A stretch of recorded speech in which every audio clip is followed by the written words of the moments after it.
Kerala PSC for the first time when they are conducting such a descriptive test. So, how are going to the question pattern? എങ്ങനെയാണ് question pattern ഉണ്ടാവുക? Okay, അല്ലെങ്കിൽ എത്ര മാർക്കുകളുടെ questions ആണ് ഉണ്ടാവുക, എത്ര questions ആണ് ഉണ്ടാവുക എന്ന് നമുക്ക് അറിയില്ല. അപ്പോൾ അതിനുവേണ്ടി PSC പലപ്പോഴായി പല കാര്യങ്ങൾ പറഞ്ഞിട്ടുണ്ട്. അതൊക്കെ വെച്ചൊന്ന് കോർത്തിണക്കി നോക്കുമ്പോൾ നമുക്കൊരു കൺക്ലൂഷനിൽ എത്താം. ഓക്കെ, രാജസ്ഥാൻ ഡെപ്യൂട്ടി കളക്ടർ എക്സാമിന്റെ മോഡലിലാണെന്ന് നമുക്കൊരു അങ്ങനെ ഒരു ന്യൂസ് കിട്ടിയിട്ടുണ്ട്. ഇതിനു മുമ്പ് PSC ഒരു ഡെപ്യൂട്ടി കളക്ടറിന്റെ എക്സാം നടത്തിയിരുന്നു. I don't remember the exact year. അതിന്റെ ഒരു മോഡൽ, പിന്നെ നമ്മളുടെ എല്ലാത്തിനും റെഫറൻസ് ആയ UPSCയുടെ മോഡലൊക്കെ വെച്ച് നോക്കിയിട്ട് ഇതുവരെ കിട്ടിയ ഇൻഫോർമേഷൻ ഒക്കെ വെച്ച് നമുക്ക് കൺക്ലൂഡ് ചെയ്യാവുന്നത് ജനറലി 3 ടൈപ്പ് ഓഫ് ക്വസ്റ്റ്യൻസ് ആണ് ഉണ്ടാവുക. 3 papers, 100 marks 2 hours that I have told, and 3 type of questions. Generally you will be having 3 type of questions.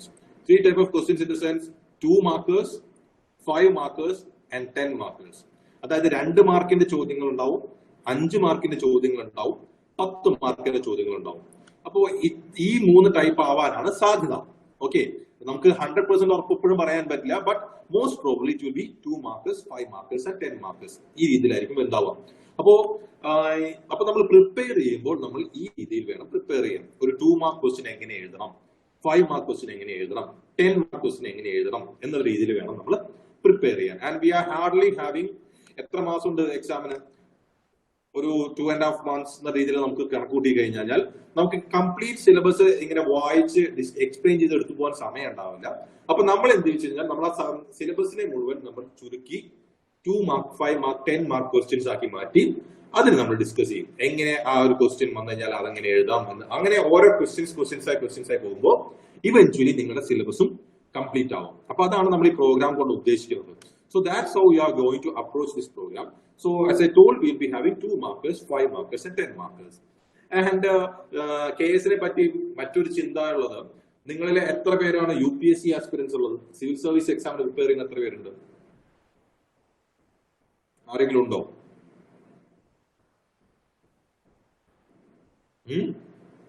അതോ ആരും ഇല്ലേ? ഞാൻ പ്രിപ്പയർ ചെയ്തിട്ടുണ്ട്. Okay, being myself being and civil service aspirant എപ്പോഴും പറയുന്ന കാര്യമാണ്, നിങ്ങൾ സിവിൽ സർവീസുകാർക്ക് UPSC എക്സാം എഴുതി പഠിച്ചവർക്ക് KSന്റെ എക്സാം ഒക്കെ എന്തെങ്കിലും ആണോ, നിങ്ങൾക്ക് ഇഷ്ടം സുഖമായിട്ട് പുട്ടുപോലെ എഴുതി ജയിക്കാന്നൊക്കെ പറയുന്നുണ്ട്. So remember one thing, KS mains is not going to be like the civil service mains. രണ്ടും ഡിഫറെന്റ് ആണ്, രണ്ടും 2 രീതിയിലാണ് ഉണ്ടാവുക. സോ UPSC ആസ്പിറൻസ് എന്ന് പറയാനുള്ളത്, നിങ്ങൾ UPSC പഠിച്ചു കഴിഞ്ഞാൽ ഓട്ടോമാറ്റിക്കലി KS കയറുമെന്ന് വിചാരിച്ചു കഴിഞ്ഞാൽ അത് ഇത്തിരി ബുദ്ധിമുട്ടായ കാര്യമാണ്. So KS needs it's on way of preparation. KS മീൻസിന് അതിന്റേതായ രീതിയിൽ പ്രിപ്പറേഷൻ വേണം, ആവശ്യമുണ്ട്. ഞാൻ വ്യക്തമാക്കി തരാം എന്താണെന്ന് വെച്ച് കഴിഞ്ഞാൽ, ജനറലി ഇപ്പോഴത്തെ UPSC പാറ്റേൺ അനുസരിച്ച് generally we will be having 10 mark, 12.5 mark, 15 mark, 20 mark questions ആണ് ഉണ്ടാവുക. പക്ഷെ we don't have 2 marks and 5 marks question for the UPSC examination. But here Kerala PSC is going to ask 2 marks, 5 marks and 10 marks. Our 2 marks question വരുമ്പോൾ you need to answer the given question within 30 words. 30 വേർഡ്സിലാണ് generally എഴുതേണ്ടി വരിക. And ആ 30 വേർഡ്സിൽ നിങ്ങൾക്ക് തന്നിരിക്കുന്ന സ്റ്റേറ്റ്മെന്റിനെ ക്വസ്റ്റിനെ പറ്റി നിങ്ങൾ എഴുതുമ്പോൾ you should be up the point. കൃത്യമായി എല്ലാ പോയിന്റും അറിഞ്ഞ് കൃത്യമായ കാര്യങ്ങളൊക്കെ പറയണം. 5 മാർക്സ് ആണെങ്കിൽ അങ്ങനെ തന്നെ കൃത്യമായ കണ്ടന്റ്, ആ ഒരു ഡിഫൈൻ എന്ന് പറഞ്ഞ സ്റ്റേറ്റ്മെന്റ് തന്നു കഴിഞ്ഞാൽ ഓക്കെ, അപ്പൊ കൃത്യമായ ഡെഫിനിഷൻ നിങ്ങൾക്ക് എഴുതാൻ പറ്റണം. ഓക്കെ, അല്ലെങ്കിൽ ഏതെങ്കിലും സ്റ്റേറ്റ്മെന്റ് തന്നു കഴിഞ്ഞാൽ, ഫോർ എക്സാമ്പിൾ ഇപ്പൊ ഹിസ്റ്ററിയിൽ ഒരു ക്വസ്റ്റ്യൻ വരാണ്, 2 മാർക്ക് ക്വസ്റ്റ്യൻ, 1857 റിവോൾട്ട്, അത്രയേ തരുള്ളൂ. അപ്പൊ 1857 റിവോൾട്ടിനെ പറ്റി ഏറ്റവും ഇമ്പോർട്ടന്റ് ആയ 30 വാക്കുകൾ വേണം നിങ്ങൾ അവിടെ എഴുതുക.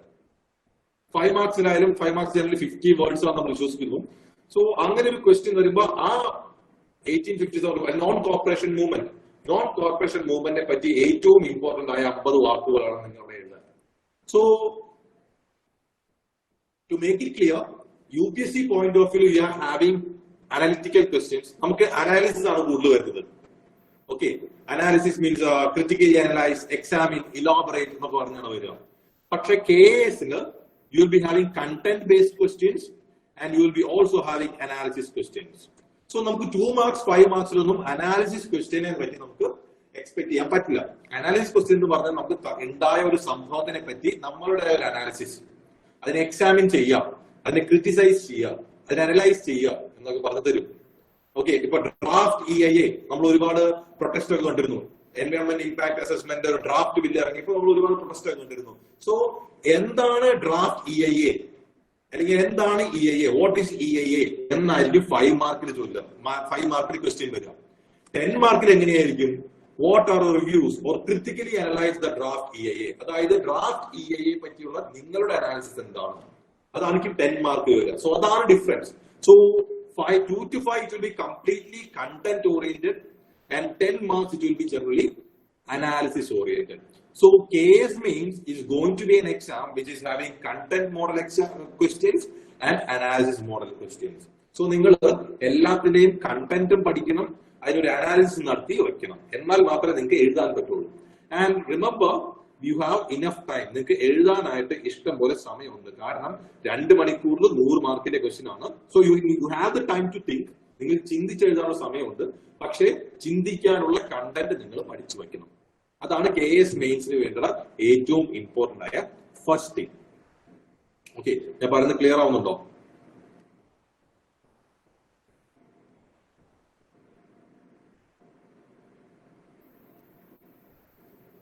ഞാൻ പറയുന്നത് ക്ലിയർ ആവുന്നുണ്ടോ? അതായത് മോസ്റ്റ് പ്രോബബ്ലി നമുക്ക് 2 മാർക്സ് 5 മാർക്സ് 10 മാർക്സ് ആണ് ഉണ്ടാവുക. അപ്പോ ആ രീതിയിൽ നമ്മൾ ഏതൊരു ടോപ്പിക് പഠിക്കുമ്പോഴും അതിന് 2 മാർക്ക് 5 മാർക്ക് 10 മാർക്ക് എന്ന രീതിയിൽ വേണം നിങ്ങൾ റെഡിയാക്കി വെക്കാൻ. സോ അങ്ങനെ ഒരു അനാലിസിസ് നടത്തിയിട്ട് വേണം നിങ്ങൾ എല്ലാ ടോപ്പിക്കും പഠിക്കാൻ. എന്നാൽ മാത്രമേ നിങ്ങൾക്ക് ഒരു ക്വസ്റ്റ്യൻ കാണുമ്പോൾ പകയ്ക്കാതെ പെട്ടെന്ന് എഴുതാൻ പറ്റുള്ളൂ. സോ ഇതിൽ കണ്ടന്റ് ബേസ്ഡ് ക്വസ്റ്റ്യൻസിനായിരിക്കും കൂടുതൽ ഇമ്പോർട്ടൻസ്. കാരണം ഞാൻ അങ്ങനെ പറയാൻ കാരണം 2, 5, 10 എന്ന രീതിയിലാണെങ്കിൽ number of 2 markers and number of 5 markers will be more. കാരണം നിങ്ങൾ പേപ്പർ 1ന്റെ സിലബസ് എടുത്ത് നോക്കിയാൽ ഒരുപാട് ടോപ്പിക്സ് ഉണ്ട്. പേപ്പർ 2-ലും ഒരുപാട് ടോപ്പിക്സ്, പേപ്പർ 3-ലും ഒരുപാട് ടോപ്പിക്സ്. ഈ ടോപ്പിക്സിനെ മുഴുവൻ ഉൾക്കൊള്ളിക്കണമെങ്കിൽ ഇപ്പൊ നമ്പർ ഓഫ് 10 മാർക്ക് ക്വസ്റ്റ്യൻസിന്റെ എണ്ണം കൂടും തോറും അവർക്ക് ഉൾക്കൊള്ളിക്കുന്ന ടോപ്പിക്സിന്റെ എണ്ണം കുറയും. കാരണം 10 മാർക്ക് ക്വസ്റ്റ്യനായി 100 മാർക്കായി. അപ്പൊ 10 ടോപ്പിക്സിനെ പറ്റി ചോദിക്കാൻ പറ്റുള്ളൂ. പക്ഷെ 5 മാർക്കേഴ്സ് 2 മാർക്കേഴ്സിന്റെ എണ്ണം കൂടുകയാണെങ്കിൽ they can ask about variety of topics. അപ്പൊ മോസ്റ്റ് പ്രോബബ്ലി ഇതൊക്കെ നമ്മൾ പറയുന്ന കൺക്ലൂഷൻ ആണ്, 2 മാർക്സ് 5 മാർക്സ് ആയിരിക്കും ഇൻ നമ്പേഴ്സ് കൂടുതൽ. കാരണം എന്നാൽ മാത്രമേ അവർക്ക് കേരള PSCക്ക് മാക്സിമം നമ്പർ ഓഫ് ടോപ്പിക്സ് അതിൽ ഉൾപ്പെടുത്താൻ പറ്റുള്ളൂ. സോ കണ്ടന്റ് ബേസ്ഡ് ക്വസ്റ്റ്യൻസ് ആയിരിക്കും എണ്ണത്തിൽ കൂടുതൽ. And you will be having analysis type of questions also. Analysis ഉള്ള ക്വസ്റ്റ്യൻസും 10 മാർക്ക് ഉണ്ടാവുമെന്ന് പ്രതീക്ഷിക്കാം. സോ ചെറിയ ചേഞ്ചസേ വരുള്ളൂ. സോ അങ്ങനെ ഒരു മൈൻഡ് സെറ്റ് വെച്ചിട്ട് വേണം നിങ്ങൾ കേരള PSCനെ അപ്രോച്ച് ചെയ്യാൻ. ഓക്കെ, ക്ലിയർ അല്ലേ? ക്ലിയർ അല്ലേ? ഞാൻ ഈ പറഞ്ഞതിൽ ഇത് കാരണം നമുക്ക് വ്യക്തമായ ഒരു അറിവില്ല. നമ്മൾ പലയിടത്തും കിട്ടിയ ഇൻഫർമേഷൻ ഒക്കെ വെച്ച് നമ്മൾ അനാലിസിസ് നടത്തിയാണ് നമ്മൾ ഇങ്ങനെ ആയിരിക്കുന്ന ഒരു കൺക്ലൂഷൻ നിങ്ങൾക്ക് എളുപ്പത്തിന് വേണ്ടി പറയുന്നതാണ്. സോ ഇതിനോട് നിങ്ങൾക്ക് എതിരഭിപ്രായം ഉണ്ട്, അത് അങ്ങനെയല്ല ഇങ്ങനെ ആവാൻ സാധ്യതയുണ്ടെന്ന് തോന്നുന്നുണ്ടെങ്കിൽ യു ക്യാൻ ഫ്രീലി ഷെയർ. നിങ്ങൾക്ക് അത് ധൈര്യമായിട്ട് ഷെയർ ചെയ്യാം. ഓക്കെ, അങ്ങനെ എന്തെങ്കിലും അഭിപ്രായം ഉള്ളവർക്കുണ്ടെങ്കിൽ പറയാം കേട്ടോ. അല്ലെങ്കിൽ എന്തെങ്കിലും സംശയമുണ്ടോ ഞാൻ ഈ പറഞ്ഞ കാര്യത്തിൽ?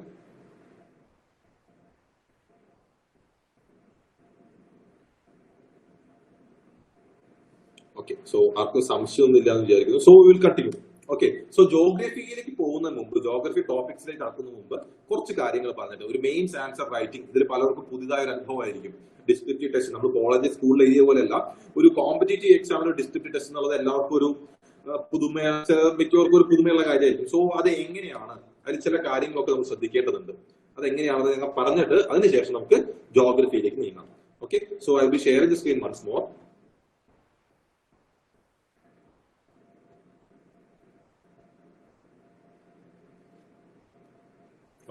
സോ സ്ക്രീൻ കാണാൻ പറ്റുന്നില്ലേ?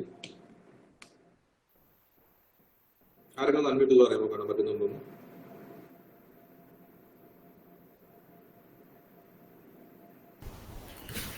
യെസ്, കാണാൻ പറ്റുന്നുണ്ട്. Okay, yes.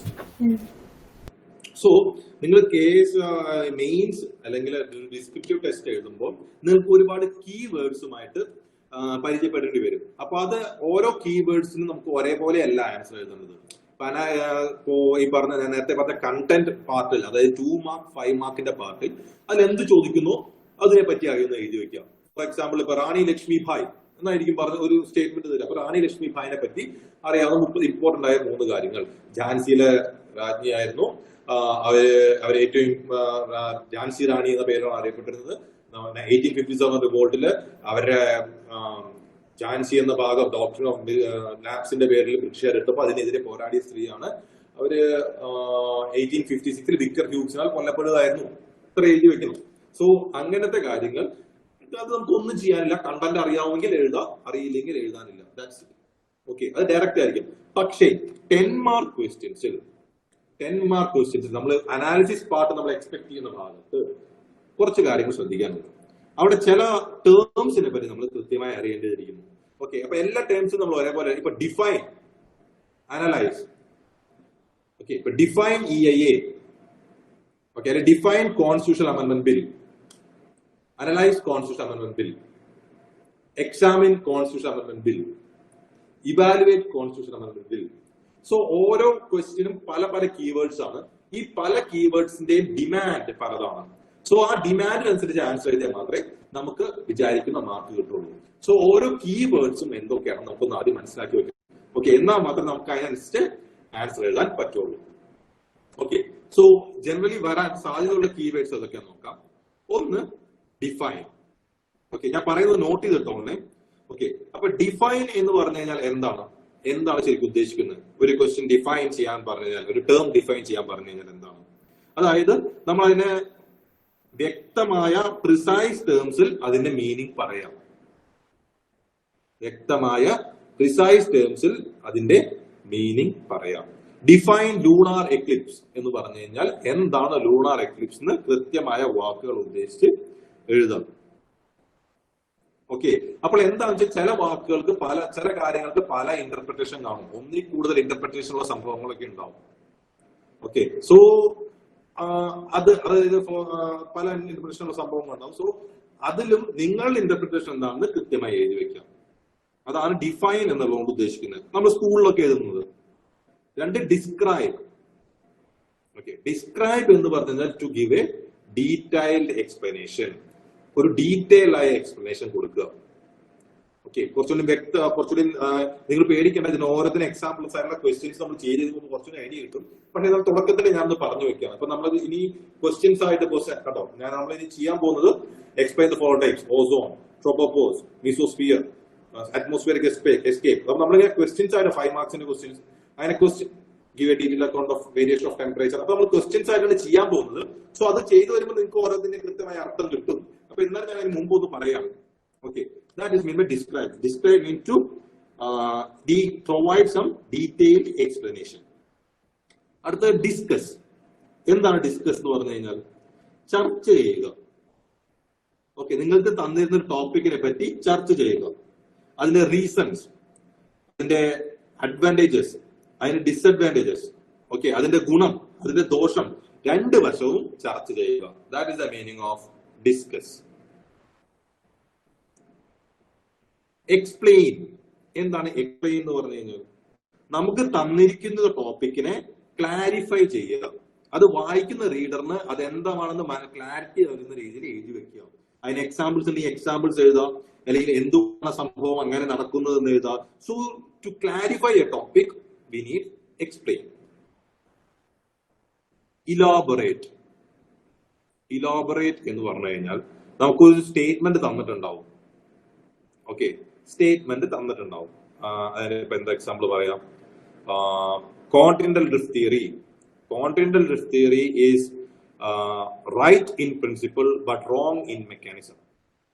അതായത് കോണ്ടിനെന്റൽ ഡ്രിഫ്റ്റ് തിയറി എന്നൊരു തിയറി ഉണ്ട്, നമ്മൾ പഠിക്കും. അതിന്റെ പ്രിൻസിപ്പിൾ ശരിയാണ്, മെക്കാനിസം തെറ്റാണ്. ഇലാബറേറ്റ്, അതായത് അവരൊരു സ്റ്റേറ്റ്മെന്റ് തന്നു, അതിനെ ഇലാബറേറ്റ് ചെയ്യുക. That means to give more detail. Okay, അതാണ് ഇലാബറേറ്റ്. ഇനി കാണാവുന്ന ഒരു ടേമാണ് illustrate. Okay, illustrate in the sense it's almost like explain. Illustrate എന്ന വാക്ക് നമ്മൾ ജനറലി യൂസ് ചെയ്യുക. Illustrate the working principle of an IC engine. ഇത് ഇതിൽ വരുന്ന ചോദ്യമല്ല, ഞാൻ പറഞ്ഞത് ഏതെങ്കിലും ഒരു സംഭവത്തിന്റെ വർക്കിംഗ് പ്രിൻസിപ്പിൾ, അല്ലെങ്കിൽ അത് എങ്ങനെയാണ് സംഭവിക്കുന്നത് എന്ന് നിങ്ങൾ എഴുതണമെങ്കിൽ അതിൽ വരുന്ന ക്വസ്റ്റ്യന്റെ കീവേഡ് ആണ് ഇല്ലുസ്ട്രേറ്റ്. അടുത്ത മോസ്റ്റ് ഇമ്പോർട്ടന്റ്, എപ്പോഴും കാണാവുന്ന ഒരു സംഭവം, അനലൈസ്, ക്രിറ്റിക്കലി അനലൈസ്. ഒന്നുകിൽ അനലൈസ്. അനലൈസ് എന്ന് പറഞ്ഞാൽ എന്താ? മലയാളത്തിൽ പറയുകയാണെങ്കിൽ വിശകലനം ചെയ്യുക. നമുക്ക് തന്നിരിക്കുന്ന ടോപ്പിക്കിനെ ബ്രേക്ക് ചെയ്ത്, അതായത് പാർട്ട് ബൈ പാർട്ടായിട്ട് ബ്രേക്ക് ചെയ്ത് വിശകലനം ചെയ്യുക. അതിനെ സപ്പോർട്ട് ചെയ്യുന്ന പോയിന്റ്സ് പറയാം, അതിനെ ഒപ്പോസ് ചെയ്യുന്ന പോയിന്റ്സും പറയാം, ഈക്വലി പറയാം. ക്രിറ്റിക്കലി അനലൈസ് എന്ന് പറഞ്ഞു കഴിഞ്ഞാൽ ക്രിറ്റിക്കൽ അനലൈസ് ചെയ്യുമ്പോൾ നമ്മൾ നേരത്തെ പറഞ്ഞ പോലെ പാർട്ട് ബൈ പാർട്ടായി ബ്രേക്ക് ചെയ്തിട്ട് നമ്മൾ അതിന് എഗെയിൻസ്റ്റ് ആയിട്ട് അതിനെ ഒപ്പോസ് ചെയ്ത് പറയുന്ന പോയിന്റ്സിന് വേണം മുൻതൂക്കം കൊടുക്കാൻ. രണ്ടും പറയണം, എന്നാലും ഒപ്പോസ് ചെയ്യുന്നതിന് വേണം മുൻതൂക്കം കൊടുക്കാൻ. That is analyse and critically analyse. Okay, so and next is examine. Examine critically examine. അതായത് നമ്മൾക്ക് തന്നിരിക്കുന്ന ഒരു ടോപ്പിക്കിനെ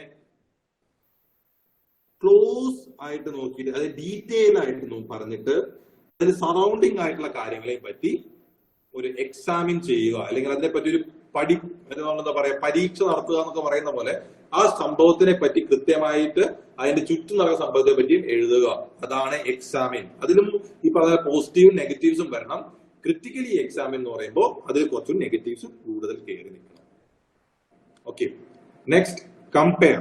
കമ്പയർ എന്ന് പറഞ്ഞാൽ എന്താണ്? താരതമ്യം ചെയ്യുക. അതായത് നമുക്ക് രണ്ട് topic, compare the tropical cyclones and temperate cyclones.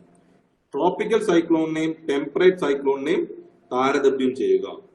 അവർക്ക് സിമിലാരിറ്റീസ് ഉണ്ടെങ്കിൽ അത് എഴുതണം, ഡിസിമിലാരിറ്റീസ് അല്ലെങ്കിൽ ഡിഫറൻസസ് ഉണ്ടെങ്കിൽ അത് എഴുതണം. അതാണ് കമ്പയർ, താരതമ്യം ചെയ്യുക. ഓക്കെ, കോൺട്രാസ്റ്റ് മീൻസ് ഇപ്പൊ contrast NCM and CDM, non cooperation മൂവ്മെന്റും സിവിൽ ഡിസോബീഡിയൻസ് മൂവ്മെന്റും. കോൺട്രാസ്റ്റ് എന്ന് പറഞ്ഞു കഴിഞ്ഞാൽ രണ്ടും തമ്മിലുള്ള ഡിഫറൻസ്, ഡിസിമിലാരിറ്റീസ്. അപ്പൊ കമ്പയർ എന്ന് പറയുമ്പോൾ ഡിസിമിലാരിറ്റീസും വേണം, സിമിലാരിറ്റീസും വേണം. Contrast mainly dissimilarities. Okay, next is give an account of. Give an account of means ഒരു ഡീറ്റെയിൽഡ് ഡിസ്ക്രിപ്ഷൻ കൊടുക്കുക. That's it. To what extent. To what extent എന്ന് പറഞ്ഞു കഴിഞ്ഞാൽ ഹൗ ഫാർ, എത്ര വരെ. To what extent do you think, നിങ്ങളത് എത്രത്തോളം, എത്ര ദൂരം വരെ നിങ്ങൾ ചിന്തിക്കുന്നു, അതായത് എത്രത്തോളം നിങ്ങൾ ചിന്തിക്കുന്നു എന്നർത്ഥം പറഞ്ഞാൽ to what extent. And perhaps one of the most important term is critically evaluate. എന്താണ് ഇവാലുവേറ്റ് ചെയ്യുക എന്ന് പറഞ്ഞാൽ? നമ്മളൊരു സംഭവം അല്ലെങ്കിൽ നമ്മുടെ പേപ്പർ ഇവാലുവേറ്റ് ചെയ്യുക എന്ന് പറഞ്ഞാൽ എന്താ? നമ്മൾ എഴുതിക്കുന്ന സംഭവത്തിന് കൃത്യമായി മൂല്യനിർണ്ണയം നടത്തുക. അപ്പൊ നമുക്ക് തന്നിരിക്കുന്ന ടോപ്പിക്കിനെ നമ്മൾ മൂല്യനിർണ്ണയം നടത്തണം. അതിന്റെ ശരിയായ കാര്യങ്ങളും അതിലെ ദോഷങ്ങളും കൃത്യമായി പറഞ്ഞിട്ട് അതിനെ ക്രിറ്റിക്കലി ഇവാലുവേറ്റ് ആണ്, അതിന്റെ ദോഷങ്ങളൊക്കെ പറഞ്ഞിട്ട് നമ്മളുടെ സ്റ്റാൻഡ് അവിടെ വ്യക്തമാക്കണം. മനസ്സിലായോ? നമ്മൾ അതിനെപ്പറ്റി ശരിയായ അതിന്റെ ഒരു സംഭവം തന്നിട്ട് എ എന്ന് പറയുന്ന സംഭവം തന്നിട്ട് നമ്മൾ അതിന്റെ എയുടെ ഗുണങ്ങൾ പറയുന്നു, എയുടെ ദോഷങ്ങൾ പറയുന്നു. അപ്പൊ നമ്മൾ നോക്കുമ്പോൾ എന്താ, ദോഷങ്ങളാണ് ഗുണങ്ങളെക്കാൾ കൂടുതൽ. അപ്പൊ നമ്മൾ ആരോടൊപ്പം നിൽക്കുന്നു? എ വേണ്ട, നമ്മുടെ സ്റ്റാൻഡ് എ വേണ്ട എന്നാണ്. സോ അങ്ങനെ നിൽക്കുന്നു എന്നത് നമ്മളെ സ്റ്റാൻഡ് വ്യക്തമാക്കേണ്ട ഒന്നാണ് ഇത് ക്രിറ്റിക്കലി ഇവാലുവേറ്റ്. സോ ഇത്രയുമാണ് ബേസിക് ടേംസ്, അതായത് നമ്മുടെ അനാലിസിസ് ടൈപ്പ് ഓഫ് ക്വസ്റ്റ്യനിൽ വരുന്ന ടേംസ് എന്ന് പറയാവുന്ന ഇത്രയുമാണ്. സോ നിങ്ങൾ പേടിക്കേണ്ട, ഈ സംഭവം നമ്മൾ ക്ലാസ്സിൽ മുന്നോട്ട് പോകുമ്പോൾ ഓരോരോ ക്വസ്റ്റ്യൻസ് ചെയ്യുമ്പോൾ നിങ്ങൾക്ക് ഓരോ ടേം നിങ്ങൾക്ക് കൂടുതൽ ഫെമിലിയർ ആയിക്കോളും. ഇപ്പൊ കുറച്ച് കൺഫ്യൂസ്ഡ് ആയിട്ട് തോന്നും, എഴുതിയെടുത്തിട്ടുണ്ടെങ്കിൽ വായിക്കുമ്പോൾ അത് പിന്നെയും അത് അങ്ങനെയാണോ ഇങ്ങനെയാണോ തോന്നും. പക്ഷെ നമ്മൾ കൂടുതൽ ക്വസ്റ്റ്യൻസ് ആയി പരിചയപ്പെട്ട് വരുമ്പോൾ അത് ഓട്ടോമാറ്റിക്കലി നിങ്ങൾക്ക് വന്നോളും. So these are the different terms. Okay, so എന്തെങ്കിലും ചോദിക്കാനുണ്ടോ? Any doubt? ഞാൻ പറയുന്നത് മനസ്സിലാവുന്നുണ്ടോ? ക്ലിയർ ആവുന്നുണ്ടോ?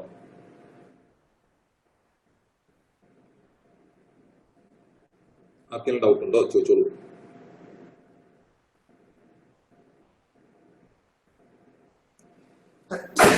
സോറി. അപ്പോ ഇങ്ങനെയാണ് നമ്മൾ KS മെയിൻസിന് തയ്യാറെടുക്കേണ്ടത്. അപ്പോ ഈ KS മെയിൻസിന് തയ്യാറെടുക്കുമ്പോൾ ഇത്രയും കാര്യങ്ങൾ വരുമ്പോൾ എങ്ങനെയാണ്? ഒരുപാട് ടോപ്പിക്സ് ഉണ്ട്. ഇല്ലുസ്ട്രേറ്റ് ചെയ്യുമ്പോൾ എക്സാമ്പിൾ സ്റ്റേറ്റ് ചെയ്യണോ? ഡിപ്പെൻസ്. ചില ക്വസ്റ്റ്യൻ നിങ്ങൾക്ക് എക്സാമ്പിൾ ചെയ്യേണ്ടി വരികയാണെങ്കിൽ, എക്സാമ്പിൾ നിങ്ങൾക്ക് എഴുതാൻ പറ്റുന്നതാണെങ്കിൽ ഒരു എക്സാമ്പിൾ എഴുതുന്നത് എപ്പോഴും നല്ലതാണ്. ഓക്കെ, എലുസിഡേറ്റ് എന്ന് പറഞ്ഞു കഴിഞ്ഞാൽ ഓൾമോസ്റ്റ് എക്സ്പ്ലെയിൻ എന്ന അർത്ഥം തന്നെയാണ്. ഓക്കെ, ആൻഡ് ഒരു കാര്യം കൂടി പറയാനുള്ളത്, നിങ്ങൾ പഠിക്കുന്ന കണ്ടന്റ്, ഇപ്പൊ നിങ്ങൾ ജോഗ്രഫി പഠിക്കുന്നു, ഹിസ്റ്ററി പഠിക്കുന്നു, കോൺസ്റ്റിറ്റ്യൂഷൻ പഠിക്കുന്നു, അത് ഞാനും പഠിച്ചിട്ടുണ്ട്.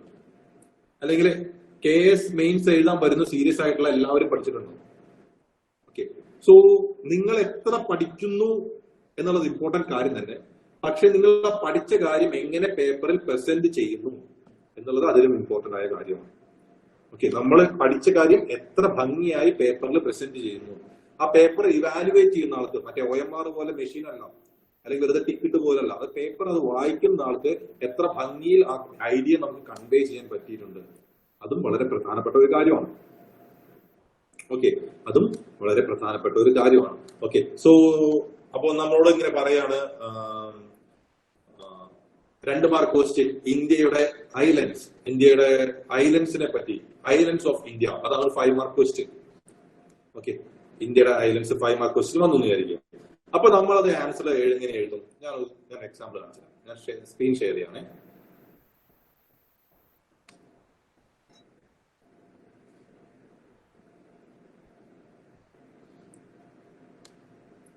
ഓക്കെ, ഇന്ത്യയുടെ ഐലൻഡ്സിന്റെ ചോദ്യം വന്നു കഴിഞ്ഞാൽ നമ്മൾ അത് എങ്ങനെ എഴുതും? അപ്പോ ഇങ്ങനെ ഐലൻഡ്സ് 5 മാർക്ക് ക്വസ്റ്റ്യൻ ആണ്. അപ്പോ 50 വേർഡ്സിലാണ് എഴുതാൻ പറ്റുക. അപ്പൊ എങ്ങനെ എഴുതാൻ പറ്റും? അപ്പോ ഇന്ത്യ എന്ന് പറഞ്ഞു കഴിഞ്ഞാൽ ഒരു ഉപഭൂഖണ്ഡമാണ്, അല്ലെങ്കിൽ India is A peninsular country and we are having coastal line of 7,500 kilometers. We have 2 major islands, Andaman Nicobar and Lakshadweep Islands. Andaman Nicobar is on the eastern side and Lakshadweep is on western side. We also have some near shore islands such as Wheeler Island, അല്ലെങ്കിൽ Abdul Kalam island, അല്ലെങ്കിൽ saint Mary's island, അങ്ങനെ we have some near shore islands, അങ്ങനെയൊക്കെ പറഞ്ഞ് എഴുതി വെക്കും. അങ്ങനെയാണ് സാധാരണ ഒരു മനുഷ്യർ എഴുതാം. അപ്പൊ നമ്മളിത് എഴുതുമ്പോ എങ്ങനെ എഴുതണം? Okay, so island is one of the major features or relief features which can found in India, and islands in India can be classified into 3. 3 ആയിട്ട് ഡിവൈഡ് ചെയ്യാം. എങ്ങനെ? ഇൻലൻഡ് ഐലൻഡ് ഞാൻ 3 ആയിട്ട് ഡിവൈഡ് ചെയ്തു. എങ്ങനെ? 3 ഒരു ഡയഗ്രാം വരച്ചു, 3 ആയി ഡിവൈഡ് ചെയ്തു. Inland islands of India, near shore islands of India, marine islands of India. അതായത് ഇന്ത്യയുടെ ഐലൻഡ് എന്നേ പറഞ്ഞിട്ടുള്ളൂ. ഇന്ത്യയുടെ ഐലൻഡ് എന്ന് കേൾക്കുമ്പോൾ സാധാരണ മനുഷ്യർ ചിന്ത പോവുക ആൻഡമാൻ നിക്കോബാർ ലക്ഷദ്വീപ് മാത്രമാണ്. അപ്പൊ ആൻഡമാൻ നിക്കോബാർ ലക്ഷദ്വീപിനെ കുറിച്ച് അതിലേക്ക് അധികം നിങ്ങൾക്ക് എഴുതാൻ പറ്റുവാണെങ്കിൽ ദാറ്റ്സ് ബെറ്റർ. ഇന്ത്യയുടെ ഉള്ളിൽ ഒരുപാട് ഐലൻഡ്സ് ഉണ്ട്, ഇല്ലേ? നദികളുള്ള ഐലൻഡ്സ് ഉണ്ട്. നിയർ ഷോർ ഐലൻഡ്സ്, ഇന്ത്യയുടെ കോസ്റ്റിനോട് ചേർന്നിട്ട് ഒരുപാട് ഐലൻഡ്സ് ഉണ്ട്. പിന്നെ മെറൈൻ ഐലൻഡ്സ്, ഇന്ത്യയിൽ നിന്ന് മെയിൻ ലാൻഡിൽ കുറച്ച് നീങ്ങി ആൻഡമാൻ നിക്കോബാർ ലക്ഷദ്വീപ് 3 ഐലൻഡ്സ് ഉണ്ട്. അപ്പൊ Indian islands in India, inland islands India ഒരുപാടുണ്ട്. For example Kutch in Gujarat, അല്ലെങ്കിൽ മജുളി ഇൻ ആസാം. കേട്ടോ Majuli is the largest inland island in the world. ലോകത്തിൽ തന്നെ ഏറ്റവും വലിയ ഇൻലൻഡ് ഐലൻഡ് ആണ് Majuli is a district in Assam. Near shore islands, അതായത് മെയിനിനോട് ചേർന്ന് നടക്കുന്ന നിയർ ഷോർ ഐലൻഡ്സ്. എക്സാമ്പിൾ പറയുന്നതാണ് വീലർ ഐലൻഡ്, പിന്നെന്താ saint Mary's island, Elephanta island. Marine islands പറയാൻ നമുക്ക് എന്ത് പറയാം? ലക്ഷദ്വീപ്, ആൻഡമാൻ നിക്കോബാർ. ലക്ഷദ്വീപിന്റെ ബ്രാക്കിൽ എഴുതാം കോറൽ, ലക്ഷദ്വീപ് കോറൽ ഐലൻഡ് എന്ന് പറഞ്ഞു. ആൻഡമാൻ നിക്കോബാർ അത് volcanic island, volcanic in the sense ഭൂമിയുടെ ഇടയിൽ പൊന്തി വന്നത്. സോ ഇത്രയും കാര്യം നിങ്ങളൊരു ലൈനൊക്കെ വരച്ച് എഴുതി. ഞാൻ എഴുതുന്ന ഹാൻഡ് റൈറ്റിംഗ് വളരെ മോശമാണ്. ഞാൻ പറയുന്ന ഐഡിയ നിങ്ങൾക്ക് ക്ലിയർ ആയി വിചാരിക്കുന്നു. ഓക്കെ, സോ സ്ക്രീനിൽ എഴുതുമ്പോൾ അത്ര ഭംഗിയിൽ വരുന്നില്ല. സോ അങ്ങനെ ഞാനൊരു ഡയഗ്രാം പോലെയൊക്കെ വരച്ചു. അതിനുശേഷം ഞാൻ എന്ത് വെച്ചാല് അപ്പുറത്തെ ഒരു ഗ്യാപ്പിൽ ഞാൻ പയ്യെ ഇന്ത്യയുടെ മാപ്പ് കൊണ്ട് വരച്ചു. ഇന്ത്യയുടെ map means only the southern part. എന്നിട്ട് ഞാൻ കുറച്ച് ഭാഗങ്ങൾ വരച്ചു. ഇവിടുത്തെ പച്ചം ഐലൻഡ്, ആസാമിലുള്ള Majuli island, Andaman Nicobar, Lakshadweep, Wheeler islands, കുറച്ച് ഇതും കൂടി മാർക്ക് ചെയ്തു. അപ്പൊ എങ്ങനെയുണ്ട് ആ രീതിയിലെ പ്രസന്റേഷൻ മാറ്റം വന്ന് മനസ്സിലായോ നിങ്ങൾക്ക്? ഓക്കെ, ഞാൻ ഉദ്ദേശിച്ചത് നിങ്ങൾ ആ ഐഡിയ നിങ്ങൾക്ക് ക്ലിയർ ആയോ? അതായത് നമ്മൾ എല്ലാവരും പഠിച്ച കാര്യങ്ങൾ ഒന്നും തന്നെയായിരിക്കും. അപ്പൊ എങ്ങനെയാണ് മാർക്കിൽ വ്യത്യാസം വരുന്നത്? നമ്മൾ ആ പ്രസന്റ് ചെയ്യുന്ന രീതി, how we present the answer, that is more important. അപ്പൊ എങ്ങനെ പ്രസന്റ് ചെയ്യണം, എങ്ങനെ എഴുതാം എന്നുള്ളതൊക്കെ നമ്മൾ ഈ പ്രോഗ്രാമിൽ പല ക്വസ്റ്റ്യൻസ് ചെയ്ത് വരുമ്പോൾ നിങ്ങൾക്ക് ഐഡിയ കിട്ടും. ഞാൻ ഉദ്ദേശിക്കുന്നത് ക്ലിയർ ആയോ?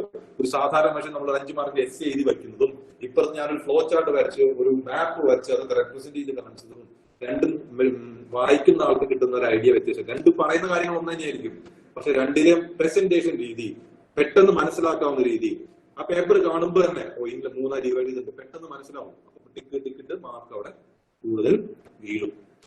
ഞാൻ പറഞ്ഞ മനസ്സിലായോ? ക്ലിയർ ആയോ? ഡൗട്ട് ഉണ്ടോ ആർക്കെങ്കിലും?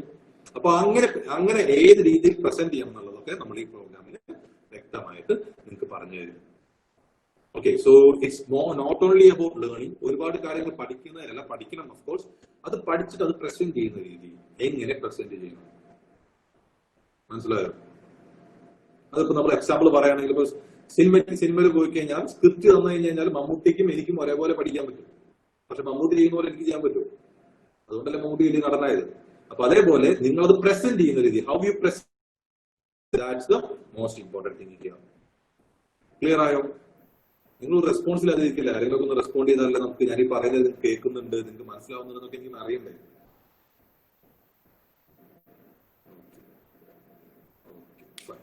യെസ്, സോ അതാണ് സംഭവം. ആർക്കെങ്കിലും ഡൗട്ട് ഉണ്ടോ? എന്തെങ്കിലും ചോദിക്കാനുണ്ടോ? എന്തെങ്കിലും ഡൗട്ട് ഉണ്ടെങ്കിൽ ചോദിക്കുകയാണെങ്കിൽ നമുക്ക് ക്ലിയർ ചെയ്തിട്ട് നമുക്ക് പയ്യെ ജോഗ്രഫിയിലേക്ക് ഒന്ന് കാലെടുത്ത് വെക്കാം. എക്സാം എങ്ങനെ എഴുതണം അല്ലെങ്കിൽ ഇങ്ങനെ പ്രിപ്പയർ ചെയ്യണം എന്നൊക്കെ ഡൗട്ട് ഉണ്ടെങ്കിൽ അത് വേഗം ചോദിച്ചു കഴിഞ്ഞാൽ അത് കഴിഞ്ഞിട്ട് നമുക്ക് ജോഗ്രഫിയിലേക്ക് പോകാം.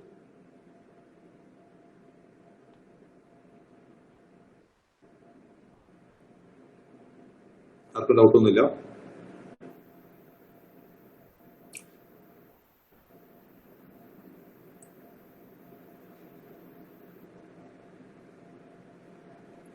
PC ബാക്ക്ഗ്രൗണ്ട് മാത്രമുള്ള ആൾക്ക് ഈ ടൈം കൊണ്ട് കിട്ടുമോ? PSC ബാക്ക്ഗ്രൗണ്ട് മാത്രം അല്ലെങ്കിൽ വേറൊരു അങ്ങനെയൊന്നുമില്ല. നമ്മൾ it's the way we prepare. നമ്മൾ ഒരു കാര്യത്തിനോട് കാണിക്കുന്ന കമ്മിറ്റ്മെന്റ് ആണ്. ഓക്കെ, സോ ഇതിപ്പോ ഈ UPSC ബാക്ക്ഗ്രൗണ്ടിൽ പറയും, ഇപ്പൊ ഞാൻ അടക്കം UPSC ബാക്ക്ഗ്രൗണ്ടിൽ പറയും ഞങ്ങൾ UPSC തോറ്റവരാണ്, മനസ്സിലായി? കിട്ടിയെങ്കിൽ ഞങ്ങൾ പോയതന്നെ. So it's not about that. We should have the commitment. നിങ്ങൾ പഠിച്ച കാര്യങ്ങൾ, you have clear the prelims. അല്ലെ, പ്രിലിംസ് കയറിയില്ലേ? PSC ക്വസ്റ്റ്യൻ ആൻസർ ആണല്ലോ പഠിക്കുന്നത്. ക്വസ്റ്റ്യൻ ആൻസർ പഠിക്കുന്നതിനൊപ്പം നിങ്ങൾക്ക് കുറച്ച് ഫാക്ച്വൽ ആയ കാര്യങ്ങൾ പഠിക്കുന്നതിനൊപ്പം കുറച്ച് കൺസെപ്റ്റലായ കാര്യങ്ങൾ പഠിക്കാനുള്ള ഒരു അനാലിറ്റിക്കൽ തിങ്കിങ് നിങ്ങൾ വളർത്തിയാൽ മതി. That's it. ഒരു സാമാന്യ മനുഷ്യനുണ്ടാവുന്ന ഒരു കാര്യം കേൾക്കുമ്പോൾ അത് ശരിയാണോ തെറ്റാണോ, അത് നല്ല കാര്യമാണോ ചീത്ത കാര്യമാണോ നമുക്ക് അനാലിസിസ് ചെയ്യാൻ നമ്മൾ ചെയ്യില്ലേ? ഇപ്പൊ അല്ലെങ്കിൽ ഒരു സംഭവം വാങ്ങിക്കുമ്പോൾ, ഒരു ഫോൺ വാങ്ങിക്കുമ്പോൾ നല്ല അതിന്റെ ഫീച്ചേഴ്സ് എന്തൊക്കെയാണെന്ന് നമ്മൾ ആദ്യം നോക്കും. അത് നല്ലതാണോ ചീത്തയാണോ നോക്കും.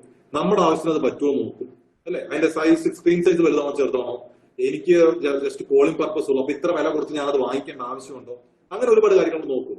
അതേപോലെ നമ്മൾ പഠിക്കുന്ന ഓരോ ടോപ്പിക്കിനും നോക്കിയാൽ മതി നല്ലതാണോ ചീത്തയാണോ, കോൺസ്റ്റിറ്റ്യൂഷൻ നിയമപരമായി ശരിയാണോ തെറ്റാണോ, അതുകൊണ്ട് സാധാരണ ആൾക്കാർക്ക് ഗുണമുണ്ടോ ദോഷമുണ്ടോ, ഗുണമുണ്ടെങ്കിൽ എന്തൊക്കെയാണ് ഗുണങ്ങൾ, ദോഷമുണ്ടെങ്കിൽ എന്തൊക്കെയാണ് ദോഷങ്ങൾ, അത്രയും കാര്യങ്ങളൊക്കെ ഒന്ന് അനലൈസ് ചെയ്ത് പഠിക്കാൻ പറ്റുന്നുണ്ടെങ്കിൽ ആർക്കും ചെയ്യാവുന്നുള്ളൂ. മനസ്സിലായോ? ഞാൻ പറഞ്ഞ ക്ലിയർ ആയോ? ഓക്കെ, സോ നിങ്ങൾ നോർമൽ PSC നിന്ന് പഠിച്ച രീതിയിൽ നിന്ന് കുറച്ച് മാറ്റം വരുത്തണം. That's it. അതേപോലെ തന്നെ ഇത് വേറൊരു പുതിയ രീതിയാണ്. കാരണം ആക്ച്വലി ഇത് PSC UPSC രണ്ടുപേർ ശരിക്കും ഞാനത് അങ്ങനെ എടുത്തു പറയാൻ കാരണം പൊതുവെ ഞാൻ കണ്ടിട്ടുള്ള സംസാരിച്ചിട്ടുള്ള ആൾക്കാർ മുഴുവൻ ഒന്നുകിൽ PSC പഠിക്കുന്നവർ അല്ലെങ്കിൽ UPSC പഠിക്കുന്നവരാണ്. അപ്പൊ അതുകൊണ്ടാണ് ഞാൻ അങ്ങനെ പറയുന്നത്. സോ രണ്ടിന് നടുക്കാണ് KS മെയിൻസ് നിൽക്കുന്നത്. അപ്പൊ PSCയിൽ നിന്ന് KSലേക്കുള്ള ദൂരവും അല്ലെങ്കിൽ സാധാരണ നോർമൽ PSC കേസിലേക്ക് ദൂരവും UPSC കേസിലേക്ക് ദൂരം ഏകദേശം സമം തന്നെ. കാരണം PSCക്കാർക്ക് നല്ല കണ്ടന്റ് നോളജ് ഉണ്ട്, UPSCക്കാർക്ക് അനലിറ്റിക് നോളജ് ആണ് കൂടുതൽ. അപ്പൊ അത് രണ്ടും വേണം ഈ KS മെയിൻസിന്. സോ രണ്ടുപേർക്കുള്ള ദൂരം ഏകദേശം സെയിം തന്നെയാണ്. അപ്പോ അങ്ങനെ ഒരു ചിന്ത വേണ്ട എന്നുള്ള പക്ഷക്കാരാണ് ഞാൻ. ഓക്കെ, കാരണം കാരണം ആൻസേഴ്സ് എഴുതുമ്പോൾ കൃത്യമായ കണ്ടന്റ് കിട്ടാതെ, ഇപ്പോ എനിക്കൊരു ക്വസ്റ്റ്യൻ വന്നു കഴിഞ്ഞാൽ ഞാൻ അനാലിസിസ് നടത്തി എഴുതാൻ എനിക്ക് പറ്റുമായിരിക്കും. പക്ഷെ കൃത്യമായ കണ്ടന്റ്, ഏത് വർഷമാണ് അത് നടന്നത്, ആരൊക്കെ, ഇപ്പൊ യുദ്ധത്തിന് ബാറ്റിൽ ഓഫ് പ്ലാസി ഒരു ബേസിക് ആയ വാറാണ്. ബാറ്റിൽ ഓഫ് പ്ലാസി എന്തുകൊണ്ടാണ് നടന്നത്, അതുകൊണ്ട് എന്തൊക്കെ നടന്നു, അല്ലെങ്കിൽ എന്തൊക്കെ ദോഷങ്ങളാണ് ഇന്ത്യയിൽ ഉണ്ടായത്, ബാറ്റിൽ ഓഫ് പ്ലാസി കാരണം ബ്രിട്ടീഷുകാർക്ക് ഇന്ത്യയിൽ ഭരിക്കാൻ വേണ്ട എന്തൊക്കെ സാഹചര്യങ്ങൾ ഒരുക്കി കിട്ടി, അതൊക്കെ എനിക്ക് എഴുതാൻ പറ്റും. ബാറ്റിൽ ഓഫ് പ്ലാസിയിൽ ഏത് വർഷമായിരുന്നു അല്ലെങ്കിൽ ആരൊക്കെ തമ്മിലായിരുന്നു അതറിയാം. കാരണം അതിപ്പോ വളരെ ഫേമസ് ഒരു വാറാണ്. അങ്ങനത്തെ സിറ്റുവേഷൻ. ഓക്കെ, മനസ്സിലായോ? അല്ലെങ്കിൽ റിവോൾട്ട് ഓഫ് 1857 കോഴ്സ് എന്തൊക്കെ, കോഴ്സ് എന്തായിരുന്നു, എന്തൊക്കെയാണ് വാറിൽ നടന്നത്, അതിനുശേഷം ബ്രിട്ടീഷുകാർ വന്ന മാറ്റങ്ങൾ എന്തൊക്കെ. Can be called revolt of 1857 as the first war of independence. ഇതിലൊക്കെ എനിക്ക് ആൻസർ ചെയ്താൻ പറ്റും. പക്ഷെ ആരൊക്കെയായിരുന്നു അതിലുണ്ടായ പ്രമുഖ നേതാക്കൾ, അങ്ങനത്തെ കണ്ടന്റ് ഫാക്റ്റുകളായ ചോദ്യങ്ങൾ ചോദിച്ചു കഴിഞ്ഞാൽ ഉത്തരം പറയാൻ ഇത്തിരി ബുദ്ധിമുട്ടാണ്. അത് പക്ഷേ നോർമൽ PSCക്കാർക്ക് പറ്റും. സോ അതാണ്. അപ്പോ രണ്ടുപേർക്കുള്ള ഡിഫറൻസ് ദൂരം ഓൾമോസ്റ്റ് സെയിം തന്നെയാണ്.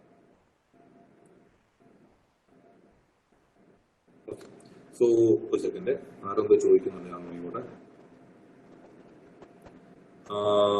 സാർ ഏതൊക്കെ ടെക്സ്റ്റാണ് ജോഗ്രഫിക്ക് റെഫർ ചെയ്യണം? അത് ഞാൻ പറയാം. സാർ 10 മാർക്ക് ക്വസ്റ്റ്യൻ, അതായത് അനലൈസ് ക്വസ്റ്റ്യൻസ് എഴുതാൻ പോയിന്റ്സ് കുറച്ച് മാത്രമേ ഉള്ളൂ, ബാക്കി വാലിഡ്, അതായത് കണ്ടന്റ് ഇല്ലെങ്കിൽ അത് എങ്ങനെ എഴുതി നിറയ്ക്കും? അത് എങ്ങനെ എഴുതി നിറയ്ക്കും എന്നുള്ളത് നമ്മൾ ഈ പ്രോഗ്രാം മുന്നോട്ട് പോകുമ്പോൾ ഓരോ 10 മാർക്ക് ക്വസ്റ്റ്യൻ കാണുമ്പോൾ ഞാൻ പറഞ്ഞുതരാം. ഓക്കെ, അതാണ് ഞാൻ പറഞ്ഞത്. നമുക്ക് എല്ലാം ഒറ്റടിക്ക് പറഞ്ഞു തരാൻ പറ്റുന്ന കാര്യങ്ങളല്ല. ഞാൻ ബേസിക്കായി ജനറലായി കുറച്ച് കാര്യങ്ങളാണ് പറഞ്ഞത്. ഇനിയുള്ള ഓരോ കാര്യങ്ങൾ നമ്മൾ ഓരോ ഇപ്പൊ അടുത്ത ക്ലാസ്സിൽ ഇപ്പോൾ ജോഗ്രഫി എടുക്കുമ്പോൾ ഒരു 10 മാർക്ക് ക്വസ്റ്റ്യൻ കാണുമ്പോൾ അതെങ്ങനെ എഴുതണം, അതിലെന്തൊക്കെ കാണിക്കണം, എങ്ങനെ ബാക്കിയുള്ളതിൽ നിന്ന് വ്യത്യസ്തമായ ഒരു ആൻസർ എഴുതാം എന്നുള്ള കാര്യങ്ങളൊക്കെ വരുന്ന ക്ലാസ്സുകളിൽ പറഞ്ഞുതരും. ഓക്കെ സാർ, ഈ ടെക്സ്റ്റ് വായിച്ച് പഠിക്കാനുള്ള ടൈം ഉണ്ടോ? അത് ആൻസർ ചെയ്ത് പ്രാക്ടീസ് ചെയ്തോ, അങ്ങനെ ഗ്രാസ്പ് ചെയ്ത് പോകണം. അതായത് നമ്മൾ ഈ പ്രോഗ്രാം കൊണ്ട് ഉദ്ദേശിക്കുന്നത് ആൻസർ, നിങ്ങൾക്ക് ജോഗ്രഫിയിലെ ക്വസ്റ്റ്യൻസ് ആൻസേഴ്സ് എന്താണ് നമ്മളിവിടെ ക്വസ്റ്റ്യൻ ആൻസർ ആയി ഡിസ്കസ് ചെയ്യുന്നത്.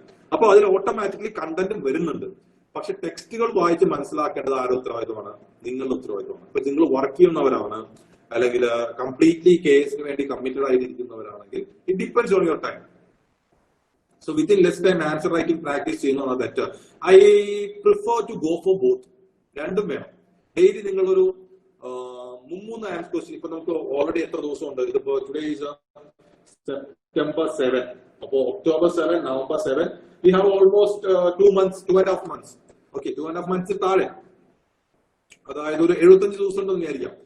നിങ്ങൾ എല്ലാ ദിവസവും 3 2 മാർക്ക്, 3 5 മാർക്ക്, 3 10 മാർക്ക് വെച്ച് എഴുതി നോക്കാം. അതായത് ഒരു 1.5 മണിക്കൂർ ആൻസർ റൈറ്റിംഗ്, തുടക്കത്തിൽ 1.5 മണിക്കൂർ, പിന്നെ കുറഞ്ഞു വന്നോളും.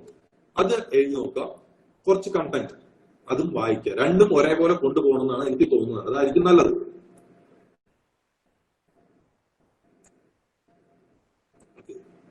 SCERT NCERT ഫുൾ കവർ ചെയ്യണം.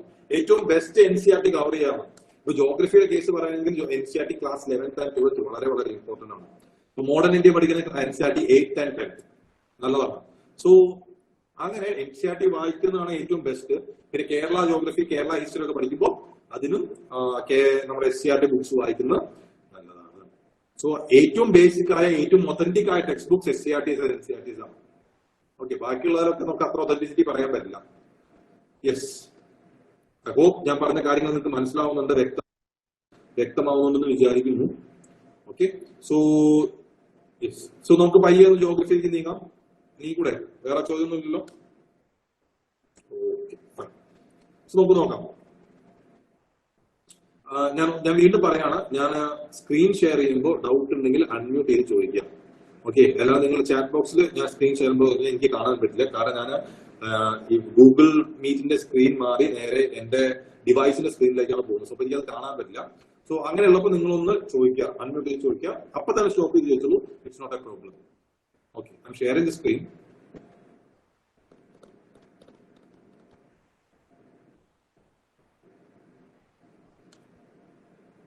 Okay, സ്ക്രീൻ കാണാൻ പറ്റുന്നുണ്ടല്ലോ? എല്ലാവർക്കും കാണാൻ പറ്റുന്നില്ലേ? ആരെങ്കിലും ഒന്ന് അൺമ്യൂട്ട് ചെയ്ത് പറയാമോ?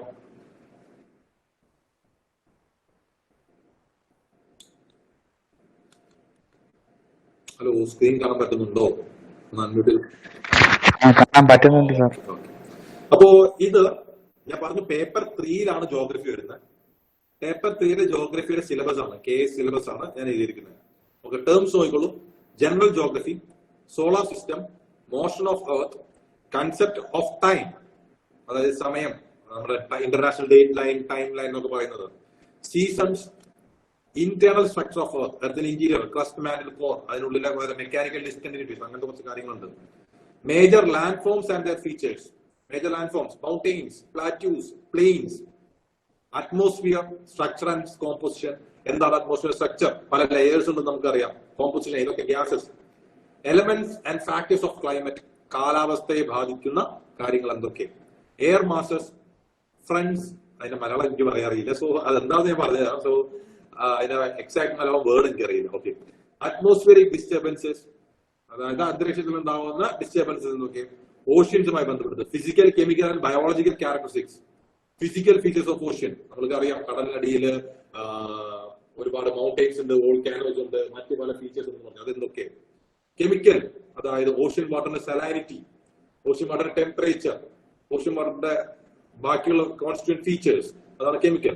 ബയോളജിക്കൽ ക്യാരക്ടേഴ്സ്, അതായത് ബയോളജിക്കൽ എന്താ പറയാ, ഫൈറ്റോ പ്ലാങ്ക്ടൺസ് എന്ന് പറയും, ചെറിയ ചെറിയ ജീവികൾ, കോറൽ റീഫ്സ്, പവിഴപ്പുറ്റ്, അങ്ങനത്തെ ബയോളജിക്കൽ ക്യാരക്ടറിസ്റ്റിക്സ്. ഹൈഡ്രോളജിക്കൽ ഡിസാസ്റ്റേഴ്സ് എന്തൊക്കെയാണ്? ഇപ്പോ കടലേറ്റം, അല്ലെങ്കിൽ നമ്മൾ പറയില്ലേ സുനാമി, അങ്ങനത്തെ ഹൈഡ്രോളജിക്കലായ വെള്ളവുമായി ബന്ധപ്പെട്ട ഫ്ലഡ്സ്, അതുമായി ബന്ധപ്പെട്ട കാര്യങ്ങൾ. മെറൈൻ ആൻഡ് കോണ്ടിനെന്റൽ റിസോഴ്സസ്, കടലുമായി ബന്ധപ്പെട്ടതും അതേപോലെ കരയുന്ന റിസോഴ്സസ്, അതായത് നമുക്ക് എന്താ പറയാ, മിനറൽസ് അല്ലെങ്കിൽ എനർജി റിസോഴ്സസ്, അങ്ങനത്തെ കാര്യങ്ങൾ. Physical, social, economic geography of the world, India and Kerala. ഇതാണ് ഏറ്റവും ചതിയനായ ഭാഗം. നിങ്ങളുടെ ജോഗ്രഫിയിലെ ഏറ്റവും ചതിയനായ ഭാഗം ഇതാണ്. Physical, social, economic geography of world, India and Kerala. ചതിയൻ എന്ന് പറയാൻ കാരണം ബാക്കിയുള്ളവർ എന്താണ് എന്തൊക്കെയാണെന്ന് വ്യക്തമായി പറഞ്ഞിട്ടുണ്ട്. പക്ഷെ ഈ രണ്ട് എന്ന് പറഞ്ഞിരിക്കുന്ന ഈ ഫിസിക്കൽ, സോഷ്യൽ, എക്കണോമിക് ജോഗ്രഫി എന്ന് പറഞ്ഞാൽ എന്ത് വേണമെങ്കിലും ചോദിക്കാം. ഓക്കെ, അത് എന്തൊക്കെയാണെന്നുള്ളത് നമ്മളൊന്ന് കൺഫൈൻ ചെയ്ത് പഠിക്കേണ്ടിയിരിക്കുന്നു. സോ എന്ത് ഈ ജോഗ്രഫിയുടെ ഏത് ഭാഗം ചോദിച്ചിട്ടും അത് ഫിസിക്കൽ ജോഗ്രഫി ഓഫ് വേൾഡിൽ വരുന്നതാന്ന് പറഞ്ഞു കഴിഞ്ഞാൽ നമുക്കൊന്നും പറയാനില്ല. സോ അത് തിരിച്ച് അതേനാണ്. അപ്പൊ നമുക്ക് അതിൽ പറ്റുന്ന കാര്യം നമുക്ക് ഫില്ല് ചെയ്യാം. അതും ഏതൊക്കെ? World, India, Kerala. വേൾഡിനെ പറ്റി പഠിക്കണം, അതിൽ ഇന്ത്യനെ സ്പെസിഫിക്കലി പഠിക്കണം, അതിൽ കേരളത്തിനെ വളരെ വളരെ സ്പെസിഫിക്കലി പഠിക്കണം. ഓക്കെ, ആൻഡ് അപ്പൊ നമ്മൾ ഫോർ എക്സാമ്പിൾ നമ്മൾ പഠിക്കുകയാണെങ്കിൽ ഇപ്പൊ സോയിൽ എന്ന് പറഞ്ഞ ടോപ്പിക് പഠിക്കുകയാണ്, അല്ലെങ്കിൽ സോയിൽ എന്നൊരു ടോപ്പിക് പഠിക്കുകയാണെങ്കിൽ നമ്മൾ എന്ത് പഠിക്കണം?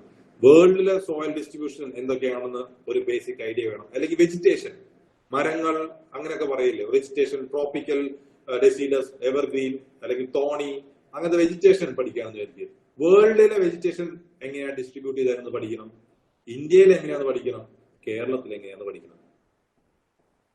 Okay, and next is geophysical phenomena like earthquake, tsunami, volcanoes, cyclone, flood, landslides. Okay, earthquake, tsunami, volcano, cyclone, flood, landslides. അപ്പോ ഇങ്ങനെയാണ് എല്ലാ സബ്ജക്ട്സിന്റെയും സിലബസ് തന്നിരിക്കുന്നത്.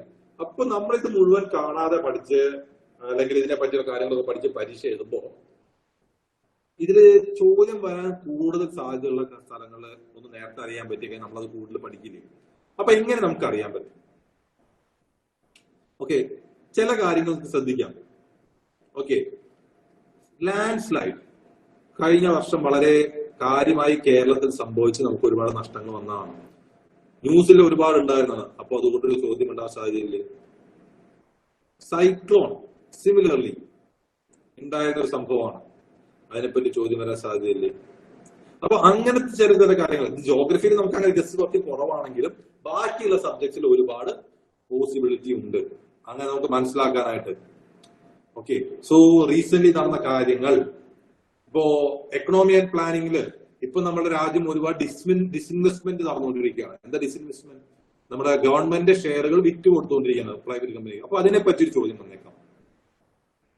അല്ലെങ്കിൽ so called corona pandemic, Kerala model of corona fighting ചോദിച്ചേക്കാം. നമ്മളെ അത് ഭയങ്കര വേൾഡിൽ തന്നെ നമ്മൾ ഒരുപാട് ഇംപ്രസ് ചെയ്തോ അല്ലെങ്കിൽ വേൾഡിൽ തന്നെ നോട്ടീസ്ഡ് ആയ ഒരു സംഭവമാണ് കേരള മോഡൽ. എന്താണ് കേരള മോഡൽ? ഓക്കെ, സോ അങ്ങനെ റീസെന്റ് കറണ്ട് അഫയേഴ്സുമായി സംഭവം ബന്ധപ്പെട്ട കാര്യങ്ങൾ നിങ്ങളുടെ ഈ സിലബസിലേക്ക് നിങ്ങൾ കണക്ട് ചെയ്യാൻ ശ്രമിക്കുക. ഓക്കെ, സോ കുറഞ്ഞ ടൈമിൽ ഇത് എങ്ങനെയൊക്കെ ചെയ്യാമെന്നുള്ള ഒരുപാട് ചോദ്യങ്ങൾ വന്നോണ്ടാണ് ഞാൻ പറയുന്നത്. നിങ്ങൾ റീസെന്റ് ടൈമിൽ വന്ന സംഭവങ്ങൾ നിങ്ങൾ സിലബസ് എന്താണെന്ന് നിങ്ങൾ കൃത്യമായി വായിച്ച് മനസ്സിലാക്കണം. ആ സിലബസിലേക്ക് നിങ്ങൾ റീസെന്റ് നിങ്ങൾ വന്ന ഇന്ത്യയിലോ വേൾഡിലോ അല്ലെങ്കിൽ കേരളത്തിലോ സംഭവിച്ച വാർത്തകളെ കണക്ട് ചെയ്യാൻ ശ്രമിക്കുക. That is the most important thing. കുറഞ്ഞ ടൈമിനുള്ളിൽ നിങ്ങൾക്ക് നല്ലൊരു പെർഫോമൻസ് ഈ എക്സാമിന് കാഴ്ചവെക്കണമെന്നുണ്ടെങ്കിൽ അങ്ങനെ കണക്ട് ചെയ്തിട്ട് അതിനെപ്പറ്റി പഠിക്കാൻ ശ്രമിക്കുക. ഓക്കെ, ഇത് ഞാൻ ജോഗ്രഫിയുടെ സിലബസ് മാത്രമേ എടുത്തിട്ടുള്ളൂ. സോ ബാക്കിയുള്ള സബ്ജക്റ്റിലും ഇതേപോലെ തന്നെ എടുത്തിട്ട് എങ്ങനെ കണക്ട് ചെയ്യാൻ ശ്രമിക്കുക. ഇത് ജോഗ്രഫിയിൽ അതാണ് സാധ്യത കുറവാണ്, കാരണം ജോഗ്രഫി കുറച്ച് സ്റ്റാറ്റിക് ആണ്, ജോഗ്രഫി ഹിസ്റ്ററി ഒക്കെ സ്റ്റാറ്റിക് ആണ്. സോ ബാക്കിയുള്ള സബ്ജക്ട്സ് അല്ലെങ്കിൽ ഇന്ന് തന്നെ ഏറ്റവും വലിയൊരു കാര്യം പറയുകയാണെങ്കിൽ നമ്മുടെ ഇന്നലെ കേശവാനന്ദ ഭാരതി സമാധിയായി എന്ന് പറഞ്ഞു. ആരാ കേശവാനന്ദ ഭാരതി? ആർക്കെങ്കിലും പറയാമോ?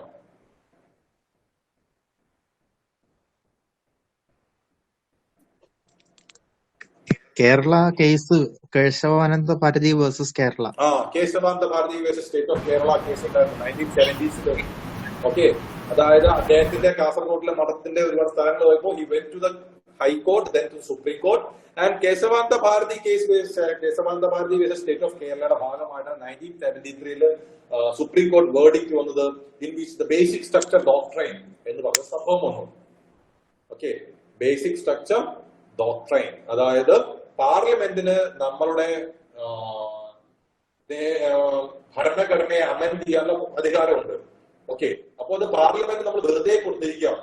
സോ സുപ്രീം കോടതി പറഞ്ഞു പാർലമെന്റിന് അങ്ങനെ ഭരണഘടനയുടെ എല്ലാ കാര്യവും അമെൻഡ് ചെയ്യാൻ പറ്റില്ല. ഭരണഘടനയുടെ ബേസിക് സ്ട്രക്ചർ എന്ന് പറയുന്ന കുറച്ച് കാര്യങ്ങളുണ്ട്.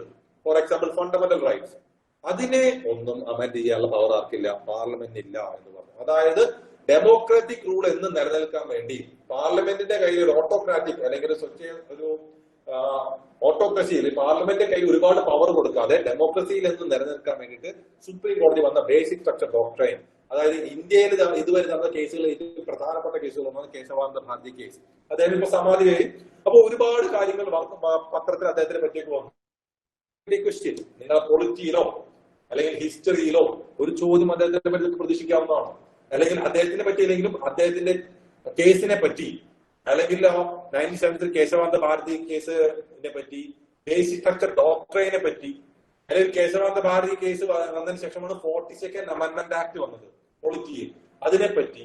സോ അങ്ങനെ നിങ്ങൾ ഡെയിലി ഇപ്പോൾ കാണുന്ന ന്യൂസും നിങ്ങൾ പഠിക്കുന്ന സിലബസുമായിട്ട് എങ്ങനെയൊക്കെ കണക്ട് ചെയ്യാൻ പറ്റും നോക്കാം. ആ കണക്ട് ചെയ്ത് കഴിഞ്ഞ് കഴിഞ്ഞാൽ ഞാനൊരു കാര്യം പറഞ്ഞുതരാം. നിങ്ങൾക്ക് ചെയ്യാൻ പറ്റുന്ന ഒരു കാര്യം മീൻസ് 5 point ഫോർമുല. ഞാൻ പറയുന്ന 5 point ഫോർമുല.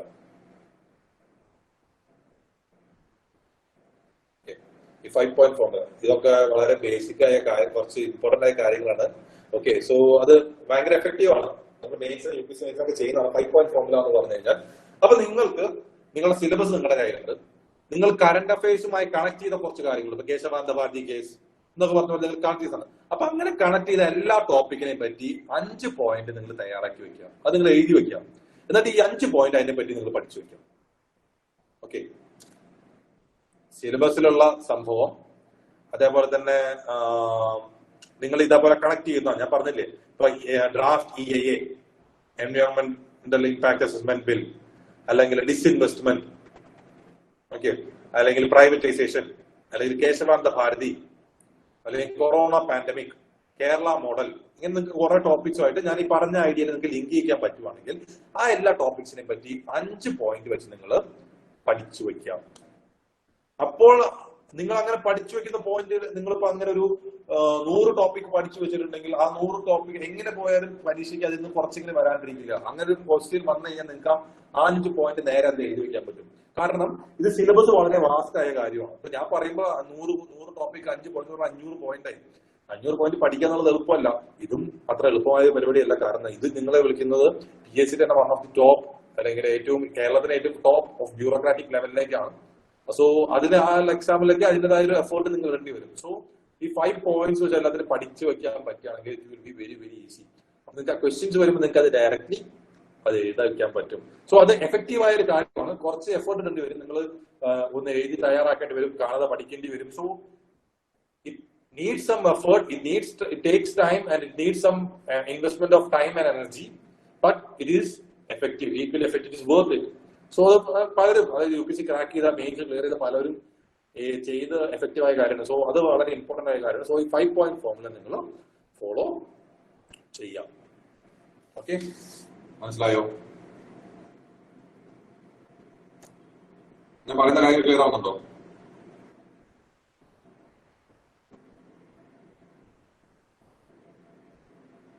എന്തെങ്കിലും ചോദിക്കാനുണ്ടോ? സോ ഇങ്ങനെയാണ് സിലബസ് നിങ്ങൾ എന്തായാലും എല്ലാവരും കാണാപ്പാഠം അല്ലെങ്കിൽ അറിഞ്ഞിരിക്കണം.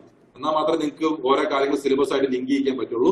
എന്നാൽ മാത്രമേ നിങ്ങൾക്ക് വരുന്ന ക്വസ്റ്റ്യൻസിന് നല്ല ഭംഗിയായിട്ട് നിങ്ങൾക്ക് ടാക്ക് ചെയ്യാൻ പറ്റുള്ളൂ. സാർ, മലയാളത്തിലാണോ ഇംഗ്ലീഷിലാണോ നമ്മൾ പരീക്ഷ എഴുതുന്നത്? പരീക്ഷ ഇംഗ്ലീഷിലാണ്. മലയാളത്തിൽ ഉണ്ടോ എന്നുള്ള കാര്യത്തിനെ പറ്റി എനിക്ക് വ്യക്തമായ അറിവില്ല. അത് വേണമെങ്കിൽ ഒന്ന് അന്വേഷിച്ചിട്ട് പറയാം.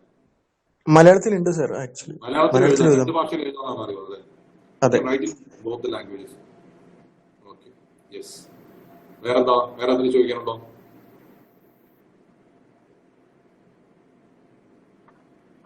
ഓക്കെ, സോ ഇത്രയും കാര്യങ്ങൾ എന്താണ്?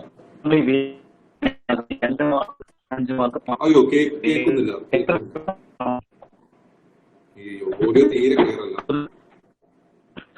നമ്മള് ഈ ബേഡ് ലിമിറ്റ് 2 മാർക്കിന്റെയും 5 മാർക്കിന്റെയും 10 മാർക്കിന്റെയും ബേഡ് ലിമിറ്റ് അപ്രോക്സിമേറ്റ് എത്രയാണ് അത് ഉദ്ദേശിക്കുന്നത്?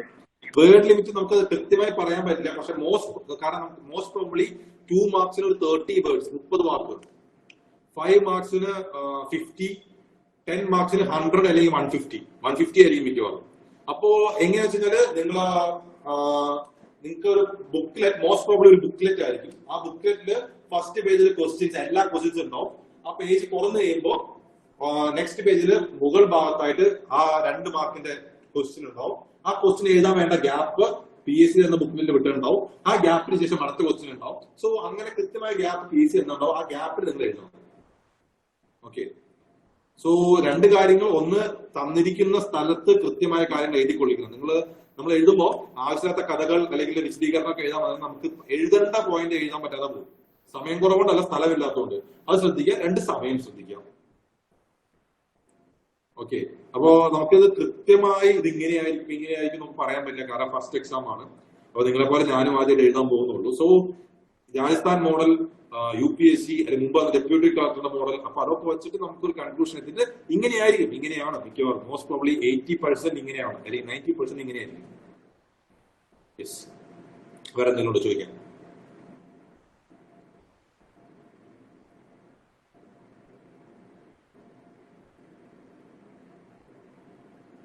ഓക്കെ, സോ നമുക്ക് ജോഗ്രഫിയിലെ കുറച്ച് പോർഷൻസ് നോക്കിയാലോ?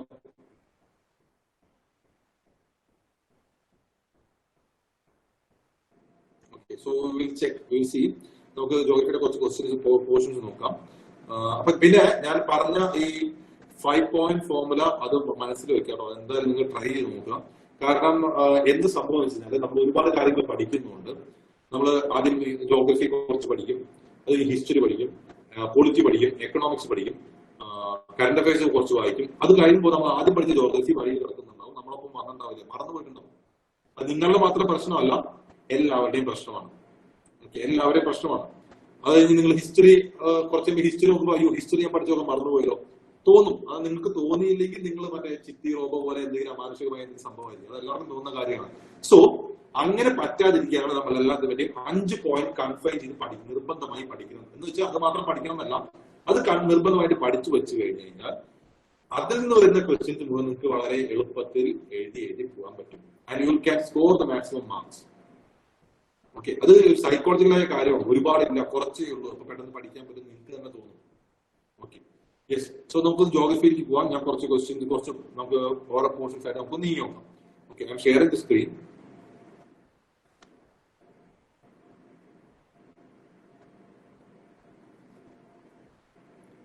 ഓക്കെ, സ്ക്രീൻ കാണാൻ വരുന്നുണ്ടോ? ഓക്കെ, സോ നമ്മള് ഞാൻ എങ്ങനെയാണ് മുന്നോട്ട് പോകുന്നത് ഉദ്ദേശിക്കുന്നത് കഴിഞ്ഞാല് ഈ തന്നിരിക്കുന്ന ഓർഡറിൽ മുന്നോട്ട് പോയി കഴിഞ്ഞാൽ നിങ്ങൾക്ക് ചിലപ്പോൾ ചില കാര്യങ്ങൾ എല്ലാം മര്യാദയ്ക്ക് മനസ്സിലായിക്കോണമെന്നില്ല. പലവർക്കും ഇതിലെ പല ടോപ്പിക്സും ഫെയിലിയർ ആയിരിക്കില്ല, ഫസ്റ്റ് ടൈം ആയിരിക്കും കേൾക്കുന്നത്. സോ അതൊരു ഓർഡറിൽ പോയില്ലെങ്കിൽ നിങ്ങൾക്ക് ചിലപ്പോൾ മനസ്സിലായെന്ന് വരില്ല. അപ്പൊ ഞാൻ എന്താ വെച്ചാൽ ആ ഒരു ഓർഡറിലാണ്.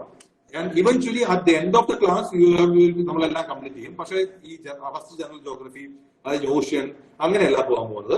സോ നമ്മൾ വേറെ ഓർഡറിലായിരിക്കും പോകാൻ പോകുക. സോ ഫസ്റ്റ് അറ്റ്മോസ്ഫിയർ നമ്മൾ പഠിക്കും, പിന്നെ സോളാർ സിസ്റ്റം പഠിക്കും, പിന്നെ മോഷൻ ഓഫ് എർത്ത്, അങ്ങനെ മിക്സ് ചെയ്തായിരിക്കും പഠിക്കുക. പക്ഷെ at the end of the class or at the end of the day നമ്മളെ കംപ്ലീറ്റ് കവർ ചെയ്തിട്ടുണ്ടാവും. Okay, so yes. സോ നമുക്ക് atmosphere and structure and composition നമുക്ക് തുടങ്ങാം. So can someone tell me what is atmosphere? എന്താണ് atmosphere? ഒന്നാമത്തെ കാര്യം, നമുക്ക് അത്ര ഡയറക്റ്റ് ആയ ക്വസ്റ്റ്യൻസ് നമുക്ക് കംപ്ലീറ്റ്ലി നമുക്ക് എക്സ്പെക്ട് ചെയ്യാൻ പറ്റില്ല. വാട്ട് ഈസ് അറ്റ്മോസ്ഫിയർ എന്ന് പോലുള്ള 7ാം ക്ലാസ്സിലെ ചോദ്യം നമുക്ക് എക്സ്പെക്ട് ചെയ്യാൻ പറ്റില്ല. കുറച്ചുകൂടി ഒരു ഇന്നർ ഡെപ്തിലേക്ക് ഇറങ്ങിയുള്ള ഭാഗം ചോദ്യമായിരിക്കും മിക്കവാറും ഉണ്ടാവും. സോ എന്നാലും നമ്മളത് പറയാം, എന്തായിരിക്കും അറ്റ്മോസ്ഫിയർ എന്ന് പറഞ്ഞു കഴിഞ്ഞാൽ? ആരെങ്കിലും പറയൂ, നമുക്ക് അത് എങ്ങനെ ഡിഫൈൻ ചെയ്യാൻ പറ്റും? ഡിഫൈൻ അറ്റ്മോസ്ഫിയർ എന്ന് പറഞ്ഞു കഴിഞ്ഞാൽ Sir, blanket of air surrounding the earth. We have a blanket of air or layer of air which is surrounding the earth, and it is known as the atmosphere. അങ്ങനെ നമുക്ക് ഒരു വരിയിൽ എഴുതാം.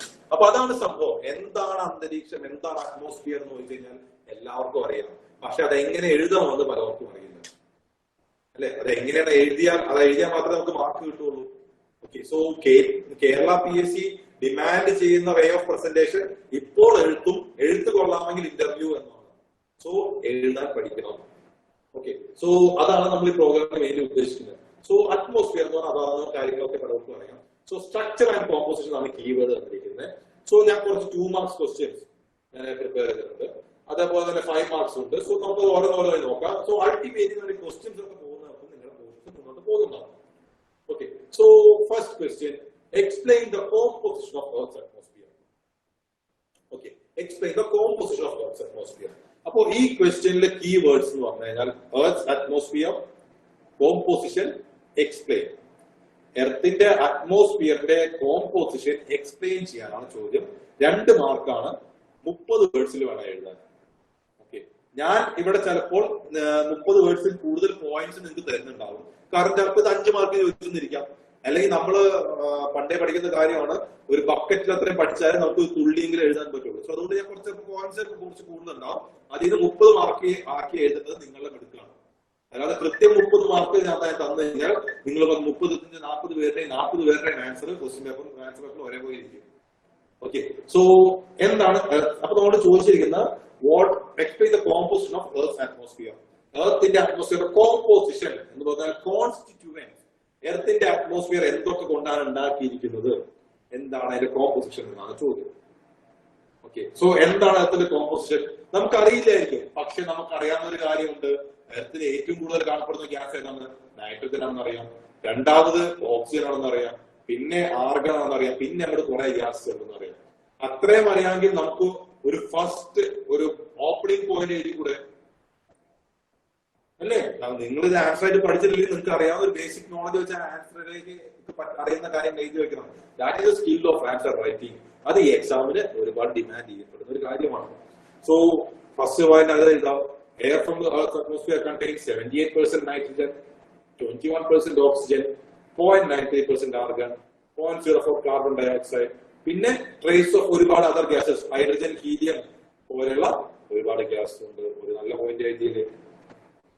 പിന്നെ എന്തൊക്കെയുണ്ട്? Methane, nitrous oxide, ozone. എന്തൊക്കെ കൊണ്ടാണ് atmosphere ഉണ്ടാക്കപ്പെട്ടിരിക്കുന്നത് ചോദിക്കുന്നത്. നൈട്രസ് ഓക്സൈഡ്, ഓസോൺ പോലുള്ള ഗ്യാസ് ഉണ്ട്. അതുപോലെ അറ്റ്മോസ്ഫിയറിൽ എന്തൊക്കെയുണ്ട്? ഒരുപാട് പൊല്യൂട്ടൻസ് ഉണ്ട്. Gases, aerosols. എയറോസോൾസ് എന്ന് പറഞ്ഞാൽ എന്താ?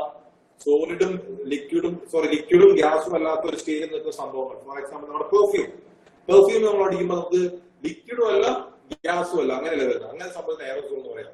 പിന്നെ ക്ലോറിൻ, ഫ്ലോറിൻ കോമ്പൗണ്ട്സും അറ്റ്മോസ്ഫിയറിലുണ്ട്.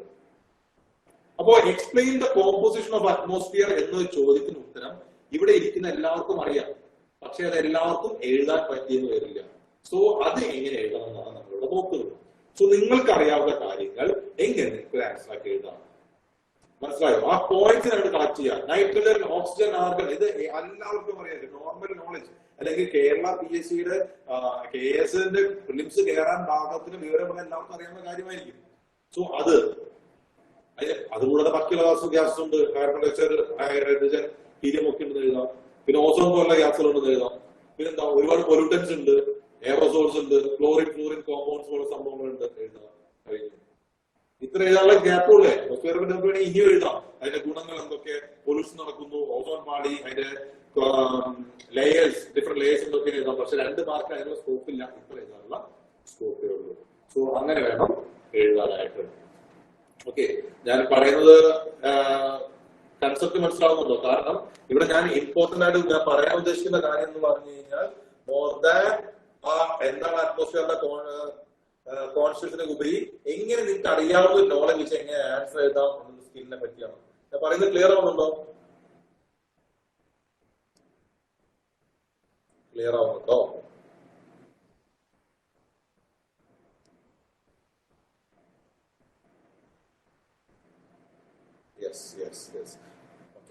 നിങ്ങൾ നോർമൽ ക്ലാസ് റൂം പോലെ അല്ലല്ലോ. ക്ലാസ് റൂമിലാണെങ്കിൽ ഇരിക്കുന്നവരെ മുഖം കണ്ടാൽ നമുക്ക് മനസ്സിലാവും അവർക്ക് എത്ര മനസ്സിലായിട്ടുണ്ട്, എത്ര മനസ്സിലായിട്ടില്ല. ഓക്കെ, സോ ഇവിടെ നിങ്ങളുടെ റെസ്പോൺസ് ഇല്ലെങ്കിൽ എനിക്ക് അത്രത്തോളം മനസ്സിലാവില്ല. സോ റെസ്പോണ്ട് ചെയ്യാം.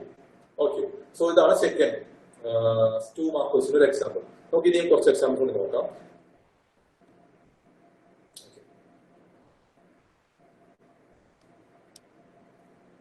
Yes, what do you mean by permanent gases of earth atmosphere? എർത്തിന്റെ അറ്റ്മോസ്ഫിയറിലെ പെർമനന്റ് ഗ്യാസസ് എന്ന് പറഞ്ഞാൽ എന്താണ്? അതാണ് ചോദ്യം. അറ്റ്മോസ്ഫിയറിന്റെ ഭാഗത്ത് രണ്ട് മാർക്ക് ചോദ്യമാണ്.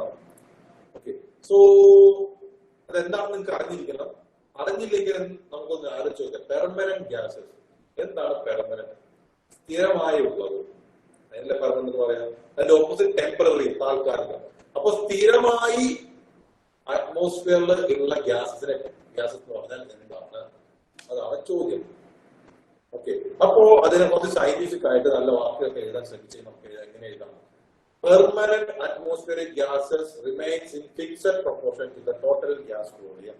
അതായത് നമ്മൾ 50 കൊല്ലം മുമ്പ് പഠിച്ചത് എർത്തിൽ 78% നൈട്രജൻ ആണ്. ഇപ്പോഴും നമ്മൾ പഠിക്കുന്നു എർത്തിൽ 78% നൈട്രജൻ. ഇനിയും കുറെ കൊല്ലങ്ങൾ കഴിഞ്ഞാൽ നമ്മൾ പഠിക്കും എർത്തിൽ 78% നൈട്രജൻ ആണ്. അതായത് ചില ഗ്യാസുകൾ എപ്പോഴും സെയിം പ്രൊപ്പോർഷനിലാണ് എർത്തിൽ ഉണ്ടാവുക. അവരുടെ proportion or their quantity compared to other gases. Total എയറിൽ ഇത്ര പെർസെന്റ് എങ്ങനെ വരും? ചില ഗ്യാസുകളിലെ എമൗണ്ട് കോൺസ്റ്റന്റ് ആയിരിക്കും.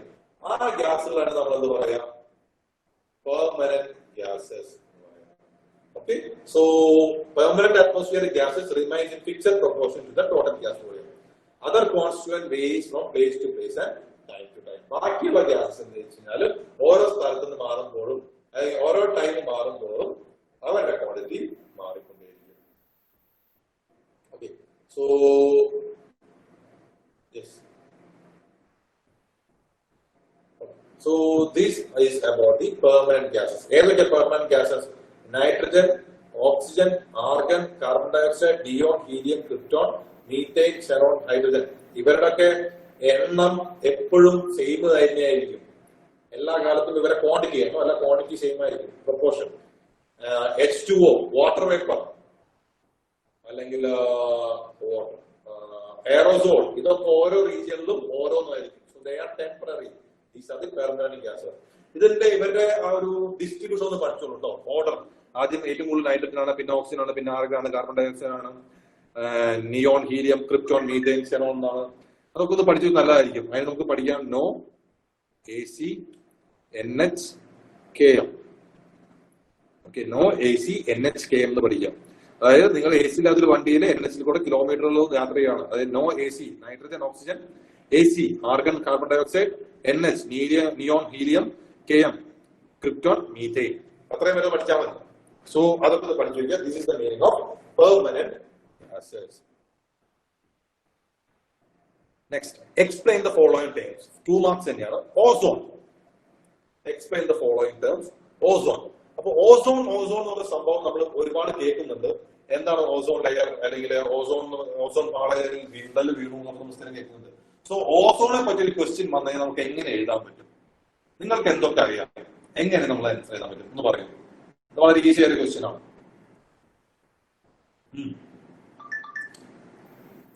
പറയൂ, ആരെങ്കിലും ഒന്ന് പറയൂ. How can we attack to? പറഞ്ഞോളൂ. Form of oxygen molecule, concentration of form of oxygen molecule.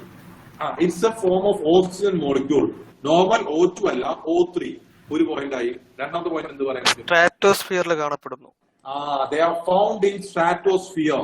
Stratosphere എന്ന് പറയുമ്പോൾ അതിന്റെ ഉയരം എത്രയായിരിക്കും നമ്മൾ പഠിക്കും. സോ സ്ട്രാറ്റോസ്ഫിയറിലെ ഒരു പാർട്ടിക്കുലർ ഹൈറ്റിലാണ് കാണാൻ പറ്റുക. 30 to 50 കിലോമീറ്ററിലാണ് കാണാൻ പറ്റുക. 2 പോയിന്റ് ആയി. ഒരു പോയിന്റ് കൂടി ഉണ്ടാവല്ലോ. എന്താ വളരെ ഇമ്പോർട്ടന്റ് ആയ കാര്യം? Ultra violet rays. സൂര്യനിൽ നിന്ന് വരുന്ന അൾട്രാ വയലറ്റ് രശ്മികളെ they protect us from harmful UV rays which are coming from the sun. 3 point. വേണമെങ്കിൽ നാലാമത്തെ ഒരു പോയിന്റ് കൂടി പറയാം. എന്തായിരിക്കും ഒരു നാലാമത്തെ ഒരു point? Light blue colour. Light blue colour അത് എല്ലായ്പ്പോഴും പറയാൻ പറ്റില്ല. ലൈറ്റ് ബ്ലൂ കളർ ഫോട്ടോസിന്തസിസ് സമയത്ത് തുളസി പ്രൊഡ്യൂസ് ചെയ്യുന്ന ഒരു തുളസിയോ? കേട്ടില്ല. തുളസി പ്ലാന്റ് ഇല്ലേ, അത് ആ. ഫോട്ടോസിന്തസിസ് സമയത്ത് പ്രൊഡ്യൂസ് ചെയ്യും ഓസോൺ. ഓസോൺ പ്രൊഡ്യൂസ് ചെയ്യോ? അത് it's not true.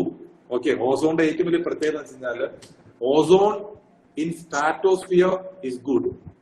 Ozone in troposphere, അതായത് നോർമൽ എർത്തിന്റെ സർഫസിലുള്ള ഓസോൺ എന്ന് പറഞ്ഞാൽ ഇറ്റ്സ് എ പൊല്യൂട്ടന്റ്. രോഗങ്ങൾ പരത്തുന്ന ഒരു അസുഖമാണ്.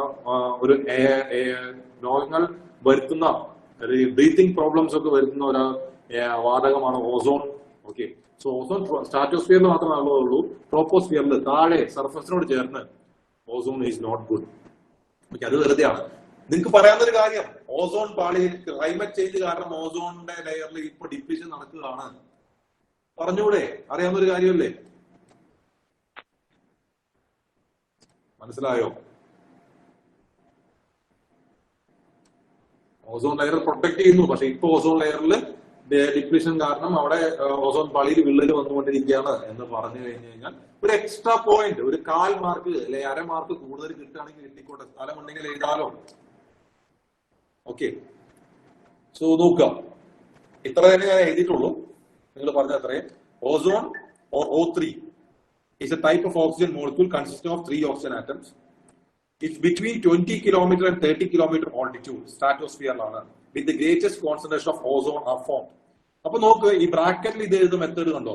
അപ്പോ ഇറ്റ്സ് പ്രസന്റ് ഇൻ സ്ട്രാറ്റോസ്ഫിയർ. ആ ഒരു ലൈൻ ഞാൻ സേവ് ചെയ്തു, കാരണം സ്പേസ് കുറവാണ്, അത്ര ടൈമും കുറച്ച് എഴുതിയാൽ മതി.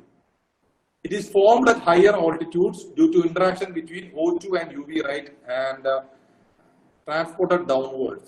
അതായത് മുകളിൽ O2 ആണല്ലോ ഓക്സിജന്റെ മോളിക്യൂൾ, അത് UV ലൈറ്റുമായിട്ട് റിയാക്ട് ചെയ്യുമ്പോൾ O+O ആവും. ഇതിൽ നിന്നുള്ള ഒരു ഓക്സിജൻ ആറ്റം മറ്റൊരു O2മായി റിയാക്ട് ചെയ്യുമ്പോൾ നമുക്ക് O3 കിട്ടും. അങ്ങനെയാണ് ഓസോൺ ഉണ്ടാവുന്നത്. അതാണ് പറഞ്ഞിരിക്കുന്നത്. അത് വേണമെങ്കിൽ ഒരു ഇക്വേഷൻ ആയിട്ട് കാണിച്ചാലും മതി. And ozone plays a crucial role in blocking full ultraviolet radiation from the sun. Okay, so this is about the ozone. അപ്പൊ ഇങ്ങനെയാണ് നമുക്ക് അറിയാവുന്ന ഡാറ്റ വെച്ചിട്ട് പറ്റുന്ന പോലെ പോയിന്റ്സ് കളക്ട് ചെയ്ത് ആൻസർ എഴുതുന്നത്. മനസ്സിലായോ? ഓക്കെ, ഞാൻ പറയാൻ ഉദ്ദേശിക്കുന്ന, ഞാൻ നൽകാൻ ഉദ്ദേശിക്കുന്ന ഐഡിയ നിങ്ങൾക്ക് കൃത്യമായി എത്തുന്നുണ്ടെന്ന് വിചാരിക്കുന്നു. എത്തുന്നില്ലേ എല്ലാവർക്കും? ഓക്കെ, അപ്പൊ നമ്മൾ 3-4 ക്വസ്റ്റ്യൻ നോക്കി. CFC depletes ozone layer 20-40 അല്ലേ? അത് നമുക്ക് കൃത്യമായ കണക്ക് പല ബുക്കുകളിലും പലതാണ് പറയാം. സോ 20-30, 30-50. സോ അതായത് അറൌണ്ട് എന്ന് പറഞ്ഞ വാക്കായി ശ്രദ്ധിച്ച് ചേർക്കുന്നത് നല്ലതായിരിക്കും. അറൌണ്ട് 20-40 കിലോമീറ്റേഴ്സ്, അറൌണ്ട് 20-50 കിലോമീറ്റേഴ്സ് എന്ന് പറയാൻ നല്ലതായിരിക്കും. Okay, yes. അപ്പോൾ നമ്മൾ 2-3 ക്വസ്റ്റ്യൻസ് കണ്ടു. അപ്പൊ ഈ ക്വസ്റ്റ്യൻസ് ഇങ്ങനെയാണ് എഴുതേണ്ടത്. ഇതിനെപ്പറ്റി എന്തെങ്കിലും സംശയം ഉണ്ടോ ചോദിക്കാനായിട്ട്?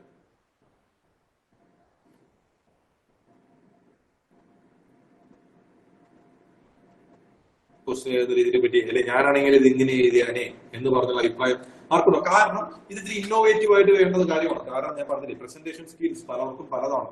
ഒരു ക്വസ്റ്റ്യൻ ഇപ്പൊ നമ്മൾ ഓസോൺ എന്നുള്ള ക്വസ്റ്റ്യൻ തന്നെ വന്നു കഴിഞ്ഞു കഴിഞ്ഞാൽ നിങ്ങൾ 35 പേരുണ്ടെങ്കിൽ 40 പേരുണ്ടെങ്കിൽ 40 പേരുടെ പ്രസന്റേഷൻ, 40 പേരുടെ ആൻസർ പല രീതിയിലായിരിക്കും. 40 പേര് പറയുന്ന കാര്യം പല രീതിയിലായിരിക്കും, എന്റെ ആൻസർ വേറെ രീതിയിലായിരിക്കും. സോ അതിനും ഇവിടെ ഒരു മാർക്കിൽ സിഗ്നിഫിക്കൻസ് ഉണ്ട്. ഓക്കെ, സോ അങ്ങനെ നിങ്ങൾക്ക് തമ്മിൽ ഒരു ടീം ഉണ്ടെങ്കിൽ 2 ആൻസേഴ്സ് ഒക്കെ എഴുതി അങ്ങോട്ട് ക്രോസ് ചെക്ക് ചെയ്യാന്നുള്ളത് വളരെ എഫക്റ്റീവായ കാര്യമാണ്. കാരണം ഞാൻ ഒരു ക്വസ്റ്റ്യൻ എഴുതുന്ന രീതി ആയിരിക്കില്ല ഇപ്പോൾ ഇതിൽ നിന്ന് ആരെങ്കിലും, നിങ്ങൾ ആരെങ്കിലും എഴുതുമ്പോൾ ആൻസർ ചെയ്യുന്ന രീതി. സോ ഞാൻ എന്റെ ആൻസർ നിങ്ങൾ ആരെങ്കിലും നോക്കുമ്പോൾ അയാൾക്ക് എന്റെ ഐഡിയാസ് കിട്ടും, ഞാൻ നിങ്ങളുടെ ആൻസർ നോക്കുമ്പോൾ എനിക്ക് നിങ്ങളുടെ ഐഡിയാസ് കിട്ടും. സോ അൾട്ടിമേറ്റ്ലി ബെസ്റ്റ് ആൻസർ നമുക്ക് അതിൽ നിന്ന് ഉണ്ടാക്കിയെടുക്കാൻ പറ്റും. സോ എപ്പോഴും ഒരു 1, 2, 3 പേരുടെ പിയർ ഗ്രൂപ്പ് ഉണ്ടെങ്കിൽ, അങ്ങനെ മാത്സ് ചെക്ക് ചെയ്യാൻ പറ്റിയ ഗ്രൂപ്പ് ഉണ്ടെങ്കിൽ it will always awesome. Okay, പറയുന്നത് മനസ്സിലാവുന്നുണ്ടോ? So let's move on.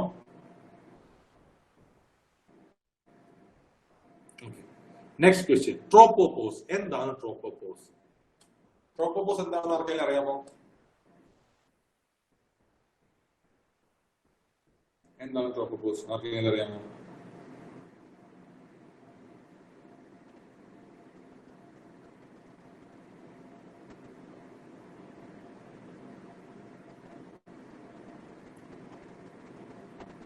ആർക്കും അറിയില്ല. ഓക്കെ, Tropopause എന്ന് പറഞ്ഞാൽ നമുക്കറിയാം earth is divide to the atmosphere is divide to various layers. Okay, അറ്റ്മോസ്ഫിയറിന്റെ പല പല ലെയർ ഡിവൈഡ് ചെയ്ത് നമ്മൾ പഠിച്ചിട്ടുണ്ട്. Troposphere, stratosphere, mesosphere, thermosphere, exosphere നമ്മൾ പഠിച്ചിട്ടുണ്ട്. സോ അതിലെ troposphere, stratosphere, suppose this is the troposphere, this is the stratosphere. The boundary between troposphere and stratosphere, അതിനെ നമ്മൾ വിളിക്കുന്ന പേരാണ് എന്ത്? Tropopause. It's the boundary between troposphere and stratosphere, or the upper boundary of troposphere. Troposphere upper boundary അതിനെ നമ്മൾ വിളിക്കുന്ന പേരാണ് എന്ത്? Tropopause. അപ്പോൾ upper boundary of troposphere tropopause ആണെങ്കിൽ upper boundary of stratosphere എന്തായിരിക്കും? Stratopause. Upper boundary of mesosphere എന്തായിരിക്കും? മെസോപോസ്. അങ്ങനെ അതാണ് ആ വാക്കിന്റെ ഒരു ടേം, അല്ലെങ്കിൽ അതിന്റെ ഒരു ഇമ്പോർട്ടൻസ്. ഞാൻ പറഞ്ഞ മനസ്സിലാക്കി വിചാരിക്കുന്നു. സോ ട്രോപ്പോപോസ് എന്ന് പറയാം. സോ ഞാൻ അറ്റ്മോസ്ഫിയറിനെ പറ്റി അറ്റ്മോസ്ഫിയറിന്റെ ലേയേഴ്സിനെ പറ്റി ബേസിക് ആയ ഒരു ഐഡിയ കുറച്ച് കാര്യങ്ങൾ ഞാൻ പറഞ്ഞുതരാം. സോ നിങ്ങൾ ശ്രദ്ധിക്കാം. ഓക്കെ, സോ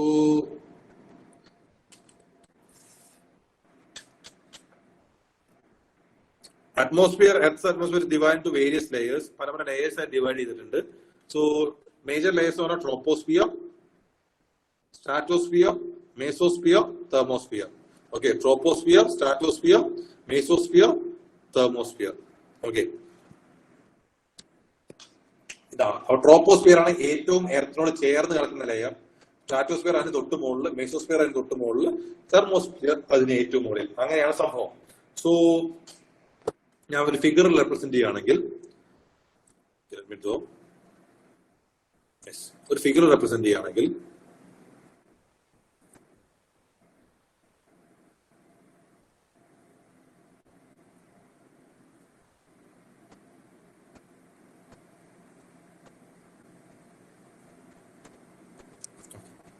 ഇതാണ് ട്രോപ്പോസ്ഫിയർ, ഇതാണ് സ്ട്രാറ്റോസ്ഫിയർ, ഇത് മെസോസ്ഫിയർ, ഇത് തെർമോസ്ഫിയർ. ട്രോപ്പോസ്ഫിയറിന്റെ ഹൈറ്റ് സ്ട്രാറ്റോസ്ഫിയറിന്റെ ഹൈറ്റ് 50 കിലോമീറ്റേഴ്സ് വരെയാണ്. മെസോസ്ഫിയറിന്റെ 80 കിലോമീറ്റേഴ്സ് ആണ്. 80ക്ക് മുകളിൽ തെർമോസ്ഫിയർ. ഓക്കെ, സോ ഞാൻ നിങ്ങൾ ഫിഗർ ശ്രദ്ധിച്ചോന്ന് അറിയില്ല, ശ്രദ്ധിക്കാൻ നിങ്ങൾക്ക് മനസ്സിലാവും. ട്രോപ്പോസ്ഫിയറിന്റെ സ്ട്രാറ്റോസ്ഫിയറിന്റെ ഇടയിൽ നമ്മൾ പറഞ്ഞു ട്രോപ്പോപോസ്, സ്ട്രാറ്റോസ്ഫിയറിന്റെ മെസോസ്ഫിയറിന്റെ ഇടയിൽ സ്ട്രാറ്റോപോസ്, മെസോസ്ഫിയറിന്റെ തെർമോസ്ഫിയറിന്റെ ഇടയിൽ മെസോപോസ്. ഇങ്ങനെയാണ് അതിന് പറയാം. സോ സ്ട്രാറ്റോപോസും മെസോപോസും ഞാൻ സ്ട്രേറ്റ് ലൈൻ ആയിട്ടാണ് വരച്ചിരിക്കുന്നത്. ട്രോപ്പോപോസ് ഞാൻ ചരിച്ചാണ് വരച്ചിരിക്കുന്നത്, സ്ലാൻഡിങ് ആയിട്ട്. അത് എന്തുകൊണ്ടാണ്? ആർക്കെങ്കിലും പറയാമോ? Why the tropopause is drawn in a slanted manner? Seabed അല്ല. വേറെ ഏതെങ്കിലും ആൻസേഴ്സ് ഉണ്ടോ? ഇക്വേറ്ററിലെ ഹൈറ്റ് കൂടുതലായിരിക്കും. എന്താ? ഇക്വേറ്ററിലെ ഹൈറ്റ് കൂടുതലായിരിക്കും ട്രോപ്പോസ്. ഇക്വേറ്ററിലെ ഹൈറ്റ് കൂടുതലാണ്. Very good. അത് എന്തുകൊണ്ടാണ്?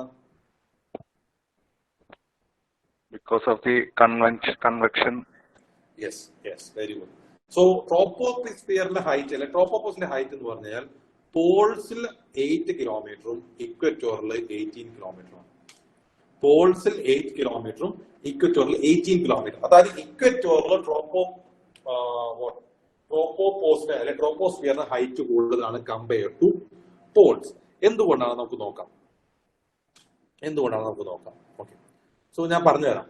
പോൾസും ഇക്വേറ്ററും തമ്മിലുള്ള ഏറ്റവും ഇമ്പോർട്ടന്റ് ആയ വ്യത്യാസം എന്താ പറയാമോ? What is the major difference between poles and equator? ഈ പോൾസിൽ നല്ല തണുപ്പാണ്, ടെമ്പറേച്ചർ വെരി വെരി ലോ. ഇക്വേറ്ററിൽ നല്ല ചൂടാണ്, temperature very very high. Okay, ഞാൻ ചോദിക്കുന്ന ചോദ്യങ്ങൾ മറുപടി പറയണേ, അപ്പോൾ നിങ്ങൾക്ക് വ്യക്തമായിട്ട് ഐഡിയ മനസ്സിലാവുള്ളൂ. സോ എന്തുകൊണ്ടാണ് ഇക്വേറ്ററിൽ നിന്ന് വ്യത്യാസം നോക്കാം. സോ ടെമ്പറേച്ചർ കൂടുമ്പോൾ ഒരു വസ്തുവിന് എന്താ സംഭവിക്കുക? What happens when temperature of A body increases?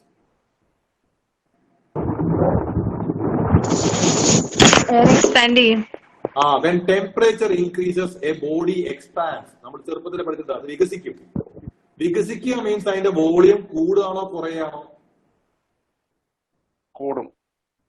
Volume കൂടും. ഓക്കെ, വോളിയം ടെമ്പറേച്ചർ ഇൻക്രീസ് ചെയ്യുമ്പോൾ ഒരു ഒബ്ജക്റ്റിന്റെ വോളിയം കൂടും. ഞാൻ പറഞ്ഞതല്ല, നിങ്ങൾ പറഞ്ഞതാണ്. സോ എന്താണ് density? What is mean by density? Mass divided by volume. Mass divide by volume density. അപ്പൊ ടെമ്പറേച്ചർ കൂടുമ്പോൾ വോളിയം കൂടുന്നുണ്ടെങ്കിൽ അതിന്റെ ഡെൻസിറ്റിക്ക് എന്ത് സംഭവിക്കും? കൂടുവോ കുറയോ? ഡെൻസിറ്റി കുറയും. കുറയും. കാരണം density is inversely proportional to volume. So temperature കൂടുമ്പോൾ ഡെൻസിറ്റി കുറയും. ഓക്കെ, അതവിടെ നിൽക്കട്ടെ, ആ റിലേഷൻ അവിടെ നിൽക്കട്ടെ. അടുത്ത കാര്യം എടുക്കാം. നിങ്ങളൊരു ബക്കറ്റ് വെള്ളം എടുത്തു. ആ വെള്ളത്തിൽ നിങ്ങൾ ഒരു പീസ് വുഡ്, ഒരു മരക്കഷ്ണവും ഒരു ഇരുമ്പ് കഷ്ണവും ഇട്ടു. മരക്കഷ്ണം ഫ്ലോട്ട് ചെയ്തു, ഇരുമ്പ് കഷ്ണം അതിൽ സിങ്ക് ചെയ്തു പോയി, മുങ്ങിപ്പോയി. എന്തുകൊണ്ടാണ് അത് അങ്ങനെ ഉണ്ടാവാൻ കാരണം? ഡെൻസിറ്റി വാട്ടറിനെക്കാട്ടിലും കൂടുതൽ. Density വാട്ടറിന്റെ വ്യത്യാസമുള്ളതുകൊണ്ട്. The wooden piece is having less density, so it floats. The iron piece is having more density than water, so it sinks. Density കൂടുന്ന വസ്തുക്കൾ താഴേക്കും ഡെൻസിറ്റി കുറഞ്ഞ വസ്തുക്കൾ മുകളിലേക്കും പോകും. എയറിന്റെ കാര്യത്തിലും അങ്ങനെ തന്നെ.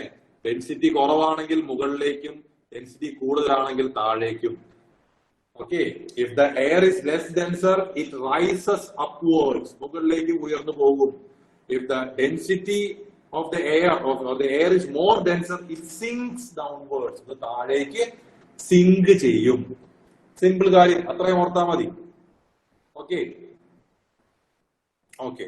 സോ പോൾസിൽ ടെമ്പറേച്ചർ കുറവാണ്, ഡെൻസിറ്റി കൂടുതലായിരിക്കോ കുറവായിരിക്കോ?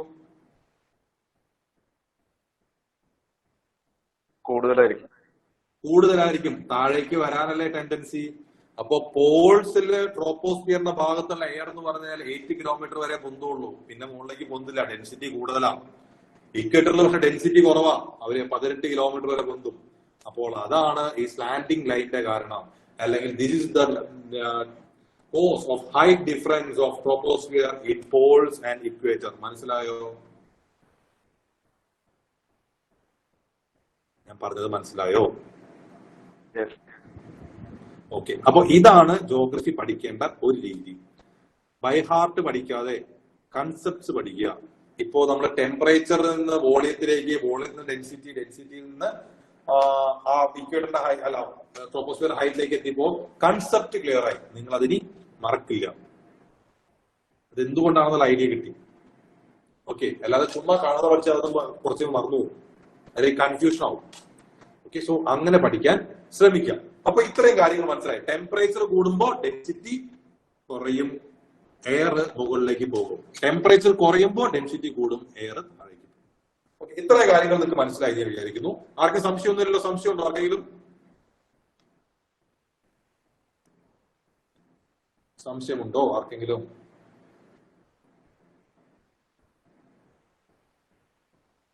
ഓക്കെ, മനസ്സിലായി. ഓക്കെ, ഇനി ഞാനൊരു കാര്യം ചോദിക്കാം. Pressure, what is mean by atmospheric pressure? എന്താണ് അറ്റ്മോസ്ഫിയറിക് പ്രഷർ എന്ന് പറഞ്ഞത്?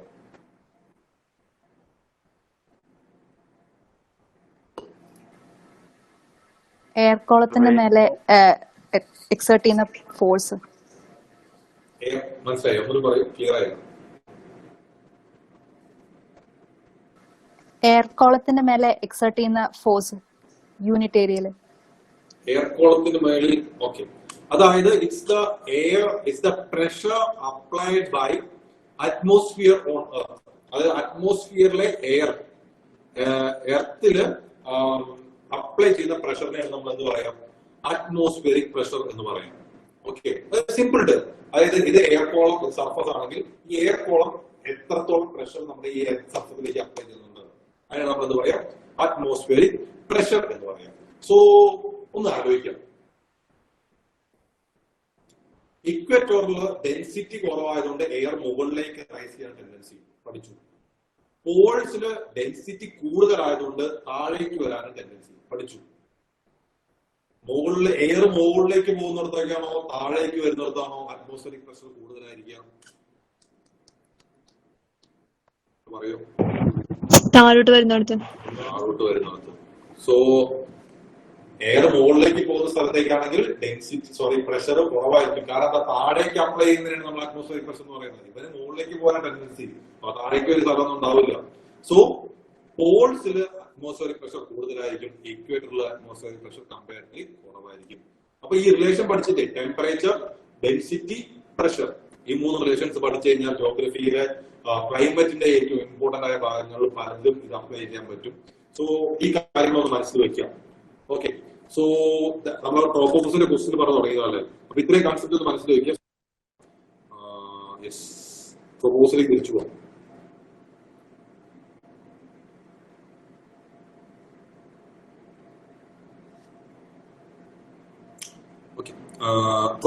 ട്രോപ്പോസിനെ പറ്റി നമുക്ക് അറിയാവുന്ന കാര്യങ്ങൾ: ഒന്ന്, top most layer of troposphere acts as a boundary between troposphere and stratosphere. The layer is masked by constant temperature ആയിരിക്കും എന്ന് പറയാം. പിന്നെ ഒരു കാര്യം കൂടിയുണ്ട്, നമുക്ക് വേണമെങ്കിൽ എഴുതാം. Its height varies from 8 kilometer in poles to 8 kilometers in equator. അത്രയും എഴുതി വെക്കാം.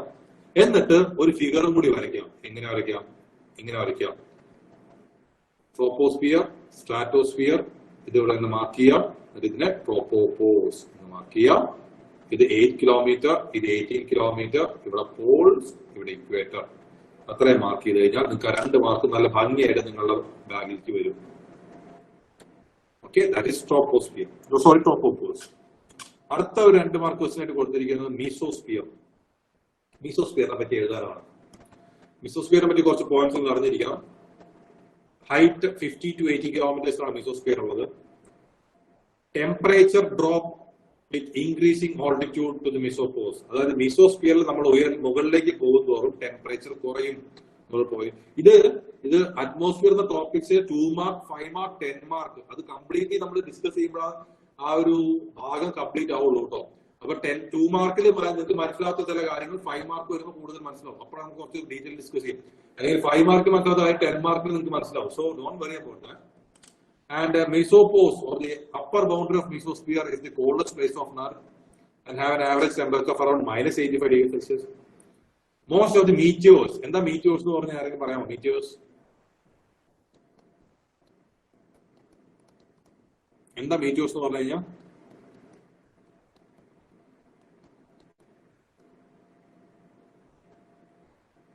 എന്താ meteors എന്ന് പറഞ്ഞു കഴിഞ്ഞാൽ ആരെങ്കിലും പറയൂ? ഉൽക്ക, അറ്റ്മോസ്ഫിയറിന് അല്ലെങ്കിൽ എർത്തിന് പുറത്തുള്ള പൊടി ചേർത്ത് എന്ന് പറയുന്നത് നമ്മൾ പറയാം മീറ്റോഴ്സ്. സോ ഈ മീറ്റോഴ്സ് എർത്തിലേക്ക് വരുമ്പോ എല്ലാ മീറ്റോഴ്സും നമ്മുടെ എർത്തില് സർഫസിലേക്ക് വീഴുന്നില്ല. ഈ മീറ്റോഴ്സ് ട്രാവൽ ചെയ്യുമ്പോൾ ഫ്രിക്ഷണൽ ഫോഴ്സ് ഒരു സംഭവം ഉണ്ട്. എന്താ ഫ്രിക്ഷണൽ ഫോഴ്സ്? നമ്മളൊരു ബോഡി, ഒരു മൂവി, എന്റെ body is moving over another body, ഒരു ഓപ്പോസിറ്റ് ഫോഴ്സ് ഉണ്ടാവും. നമ്മുടെ കൈ നമ്മുടെ ഈ ചുമരിൽ കൂടെ നമ്മൾ ശക്തിയായിട്ട് വരയ്ക്കുമ്പോൾ നമുക്ക് ഓപ്പോസിറ്റ് ഫോഴ്സ്, ഇത്തിരി ബുദ്ധിമുട്ടാണ് കൈ നീക്കാൻ. അതിനൊപ്പം തന്നെ ഒരു ഹീറ്റും ജനറേറ്റ് ആവുന്നത്. നമ്മൾ കൈ സ്പീഡിൽ ചുമരിൽ വരച്ചാൽ നമുക്ക് ഒരു ചൂട്, ഒരു പൊള്ളൽ നമ്മുടെ കയ്യിൽ ഫീൽ ചെയ്യും. സോ ഫ്രിക്ഷണൽ ഫോഴ്സ് കാരണം ഹീറ്റും ഉണ്ടാവുന്നുണ്ട്. സോ ഈ ഉൽക്ക അല്ലെങ്കിൽ മീറ്റിയോ നമ്മുടെ എർത്തിന്റെ അറ്റ്മോസ്ഫിയറിൽ കൊടുക്കുമ്പോൾ നമ്മളെ ഇവിടെ എർത്ത് അറ്റ്മോസ്ഫിയറിലെ എയറുമായിട്ട് ഫ്രിക്ഷൻ ഉണ്ടാവും. അപ്പൊ ആ ചൂട് കാരണം ഈ സംഭവം കത്തി തുടങ്ങും. അപ്പൊ ഈ സംഭവം കത്തല് ഈ മെസോസ്ഫിയറിൽ വെച്ചാണ് കത്തുക, അതിൽ വെച്ചാൽ കത്തി തീരും. അതാണ് ഈ പോയിന്റ് പറഞ്ഞിരിക്കുന്നത്. Most of the meteors burn up in this layer on entering from space. 4 point എഴുതി. ഇത് തന്നെ ധാരാളം മീസോസ്ഫിയർ. വേണമെങ്കിൽ ഒരു ഫിഗറും കൂടി വരയ്ക്കാം. ട്രോപ്പോസ്ഫിയർ, സ്ട്രാറ്റോസ്ഫിയർ, മെസോസ്ഫിയർ, 3 തെർമോസ്ഫിയർ വരയ്ക്കാം. ഇതൊന്ന് ഷെയ്ഡ് റീജിയൻ ആക്കുക. 50 to 80 കിലോമീറ്റർ കാണിക്കുക. മീസോസ്ഫിയറിന് എഴുതാം. ഭംഗിയായി.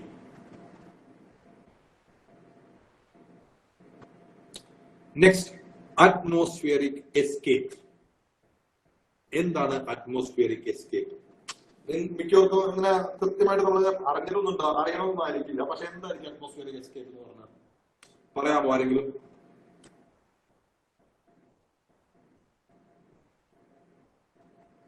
എന്തായിരിക്കും?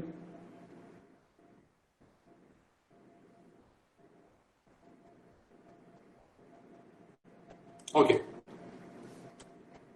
Atmosphere escape. എസ്കേപ്പ് എന്ന് പറഞ്ഞാൽ എന്താ അർത്ഥം? രക്ഷപ്പെടുക. അറ്റ്മോസ്ഫിയറിൽ നിന്ന് എന്തോ രക്ഷപ്പെടുന്നതാണ് സംഭവം. അറ്റ്മോസ്ഫിയറിൽ നിന്ന് രക്ഷപ്പെടാൻ മാത്രം എന്താ ഉള്ളത്? അറ്റ്മോസ്ഫിയറിൽ ഗ്യാസേ ഉള്ളൂ. സോ അങ്ങനെ ചില കാര്യങ്ങൾ നിങ്ങൾക്ക് അറിയില്ലെങ്കിൽ കൂടി അതുമായി ബന്ധപ്പെട്ട എന്തെങ്കിലും ഒക്കെ ഒന്ന് ഗസ് ചെയ്ത് എഴുതി വെക്കാൻ ശ്രമിക്കണം. അടുത്ത ഇമ്പോർട്ടന്റ് കാര്യം അതാണ്. കാരണം അറ്റ്മോസ്ഫിയറിക് എസ്കേപ്പ് എന്നൊരു ക്വസ്റ്റ്യൻ നിങ്ങൾക്ക് അത് എന്താണെന്ന് അറിയില്ല, നിങ്ങൾ അത് വിട്ടു കഴിഞ്ഞാൽ നിങ്ങൾക്ക് എത്ര മാർക്ക് കിട്ടും? 0. നിങ്ങൾ അത് ഇന്നതായിരിക്കും ഊഹിച്ച് നിങ്ങൾ അത് എഴുതി വെക്കുമ്പോൾ അതുമായി ബന്ധപ്പെട്ടത് നിങ്ങളുടെ ഭാഗത്ത് നിങ്ങൾ അത് എഴുതി വെച്ചിട്ടുണ്ടെങ്കിൽ, അല്ലെങ്കിൽ അതുമായി എന്തെങ്കിലും നിങ്ങൾ എഴുതി വെച്ചത് ഈ ചെക്ക് ചെയ്യുന്ന ആൾക്ക് ഒരു അരമാർക്ക് തരാൻ തോന്നിക്കഴിഞ്ഞാൽ നിങ്ങൾക്ക് ഒരു അരമാർക്ക് കിട്ടിയോ? ചിലപ്പോൾ ആ ഒരു അരമാർക്കിനായിരിക്കും നിങ്ങളുടെ കട്ട് ഓഫും കാര്യങ്ങളൊക്കെ മാറ്റം വരുന്നത്. ഇതേപോലെ വരുന്ന ക്വസ്റ്റ്യൻസിൽ ഒരു 10 ക്വസ്റ്റ്യനിൽ അരമാർക്ക് വന്നു കഴിഞ്ഞാൽ മൊത്തത്തിൽ 5 മാർക്ക് വ്യത്യാസം വന്നു. അങ്ങനെ 3 പേപ്പറിലും വന്ന 15 മാർക്കിന് വ്യത്യാസം വന്നു. സോ ഒരു ക്വസ്റ്റ്യനും വിടാതിരിക്കുക. Don't leave any part of the paper blank. Atmospheric escape, അറ്റ്മോസ്ഫിയറിൽ നിന്ന് എന്തോ രക്ഷപ്പെടുന്നു, അത് മിക്കവാറും ഗ്യാസ് ആയിരിക്കും എന്നാണ് വിശ്വസിച്ച് അങ്ങോട്ട് എഴുതുക. വെറുതെ ആ ഗ്യാപ്പ് വിടുന്നതിൽ ഭേദമാണ് എന്തെങ്കിലും എഴുതി വെക്കുന്നത്. ഓക്കെ, ചിലപ്പോ അരമാർക്കോ 1 മാർക്കോ കിട്ടിക്കഴിഞ്ഞാൽ കിട്ടിയതായി. Okay, so atmospheric escape എന്ന് പറഞ്ഞാൽ എന്താ? Certain gases like hydrogen are constantly lost into the space from the exosphere due to atmospheric escape. അതായത് അറ്റ്മോസ്ഫിയറിന്റെ ഔട്ടർ ബൗണ്ടറി ഉണ്ടല്ലോ സ്പേസിന്റെ, ചിലപ്പോൾ ചില ഗ്യാസുകൾ അറ്റ്മോസ്ഫിയറിൽ നിന്ന് സ്പേസിലേക്ക് എസ്കേപ്പ് ചെയ്ത് പോകും. അതായത് നമ്മളുടെ എർത്തിന്റെ ഗ്രാവിറ്റേഷൻ ഫോഴ്സിൽ നിന്ന് വിട്ട് പുറത്തേക്ക് പോകും. ആ ഒരു ഫിനോമിനയാണ് നമ്മൾ എന്ത് പറയാം? അറ്റ്മോസ്ഫിയറിക് എസ്കേപ്പ് എന്ന് പറയാം. Okay. Atmospheric escape of gases, it's also known as atmospheric stripping, happens when gas molecules achieve escape velocity due to low gravity or due to energy received from the sun. ഇതെന്താ സംഭവം എന്ന് വെച്ച് കഴിഞ്ഞാല് escape velocity എന്ന് പറഞ്ഞാൽ നമ്മള് ചെറിയ ക്ലാസ്സിൽ ഫിസിക്സിൽ ചിലപ്പോൾ പഠിച്ചിട്ടുണ്ടാവും. അതായത് എർത്തിന്റെ അറ്റ്മോസ്ഫിയറിൽ നിന്ന്, എർത്തിന്റെ ഗ്രാവിറ്റേഷൻ ഫീൽഡിൽ നിന്ന് പുറത്തേക്ക് കടക്കാൻ ഒരു ഒബ്ജക്റ്റിന് എന്ത് വെലോസിറ്റി വേണം? ആ വെലോസിറ്റിയാണ് നമ്മൾ പറയാ എസ്കേപ്പ് വെലോസിറ്റി. ഇത് the velocity required for an object to get out from the earth gravitational field, escape velocity. അപ്പോൾ ചില കേസുകളിൽ ഈ ഹൈഡ്രജൻ പോലുള്ള ചില ഗ്യാസുകൾ എസ്കേപ്പ് വെലോസിറ്റി ഗെയിൻ ചെയ്തിട്ട് എർത്തിന്റെ ഗ്രാവിറ്റേഷൻ ഫീൽഡിൽ പുറത്തേക്ക് പോകും. ആ പ്രോസസ് നമ്മൾ എന്ത് പറയും? അറ്റ്മോസ്ഫിയറിക് എസ്കേപ്പ് എന്ന് പറയും. ഓക്കെ, സോ എന്തുകൊണ്ടായിരിക്കാം അങ്ങനെയായിരിക്കും അതിന് വെലോസിറ്റി കിട്ടുക? ഒന്ന്, എർത്തിന്റെ ഗ്രാവിറ്റി ചില ഭാഗങ്ങളിൽ വീക്ക് ആയിരിക്കും, അതുകൊണ്ട് ആവാം. 2, ഈ സൺലൈറ്റ് ഒക്കെ ഗ്യാസുകളിലേക്ക് വരുമ്പോൾ ചില ഗ്യാസുകളിലെ എനർജി അവർ സ്റ്റോർ ചെയ്യും, ആ എനർജി കാരണം പുറത്തേക്ക് പോകുന്നതും ആവാം. That is the meaning of atmospheric escape. ഇത്രയും എഴുതി വെച്ചിട്ട് മറ്റാണെങ്കിൽ ഇങ്ങനെ ഒന്ന് വരച്ചു വെക്കാം. This is the earth gravitational range, gravitational zone. അപ്പൊ ഹൈഡ്രജൻ മോളിക്യൂൾ പുറത്തേക്ക് പോകുന്നു. റെപ്രസെന്റ് ചെയ്യാൻ ശ്രമിക്കാം. ജോഗ്രഫിയിലെ ഏറ്റവും ഇമ്പോർട്ടന്റ് ആയ കാര്യം, നിങ്ങൾ എഴുതുന്ന എല്ലാത്തിനെയും മാപ്പ് വരച്ചോ ഫ്ലോ ചാർട്ട് വരച്ചോ നിങ്ങൾക്ക് പറ്റുന്ന രീതിയിൽ ഒന്ന് റെപ്രസെന്റ് ചെയ്യാൻ ശ്രമിക്കുക. ഗ്രാഫിക്കലി അല്ലെങ്കിൽ ഡയഗ്രാമാറ്റിക്കലി റെപ്രസെന്റ് ചെയ്യാൻ ശ്രമിക്കുക. അതിനെപ്പോഴും ഒരു എക്സ്ട്രാ പ്ലസ് പോയിന്റ് ഉണ്ട് അല്ലേ? നിങ്ങൾ ചെറുപ്പത്തിൽ നിങ്ങൾ വായിക്കുമ്പോൾ നമ്മൾ വായിക്കുമ്പോൾ നമുക്ക് ഒരു നോവലിനേക്ക് ഇഷ്ടം ബാലരമയും കളിക്കുടുക്കയായിരുന്നു. എന്തുകൊണ്ടാണ് നമുക്ക് ബാലരമ കൂടുതൽ ഇഷ്ടമാകാൻ കാരണം? ബാലരമയിലാണ് ചിത്രകഥകൾ ഉള്ളത്. ഏറ്റവും ആദ്യം നമ്മൾ വായിക്കുക ചിത്രകഥകളാണ്, ബാക്കിയുള്ള നോവൽ പോലത്തെ കഥകളല്ല അല്ലെ? കാരണം എന്താ? നമുക്ക് എളുപ്പത്തിൽ മനസ്സിലാവും. അപ്പൊ അത് തന്നെയാണ് ഇവിടെയും, എളുപ്പത്തിൽ മനസ്സിലാക്കാൻ വേണ്ടി ഫിഗേഴ്സോ ഡയഗ്രാമോ വെച്ചിട്ട് എപ്പോഴും റെപ്രസെന്റ് ചെയ്യാൻ ശ്രമിക്കുക. ഓക്കെ, സോ യെസ്, അടുത്ത ക്വസ്റ്റ്യൻ, നോർമൽ ലാപ്സ് റേറ്റ്. ആർക്കെങ്കിലും പറയാമോ നോർമൽ ലാപ്സ് റേറ്റ് എന്താണെന്ന്? What is normal lapse rate?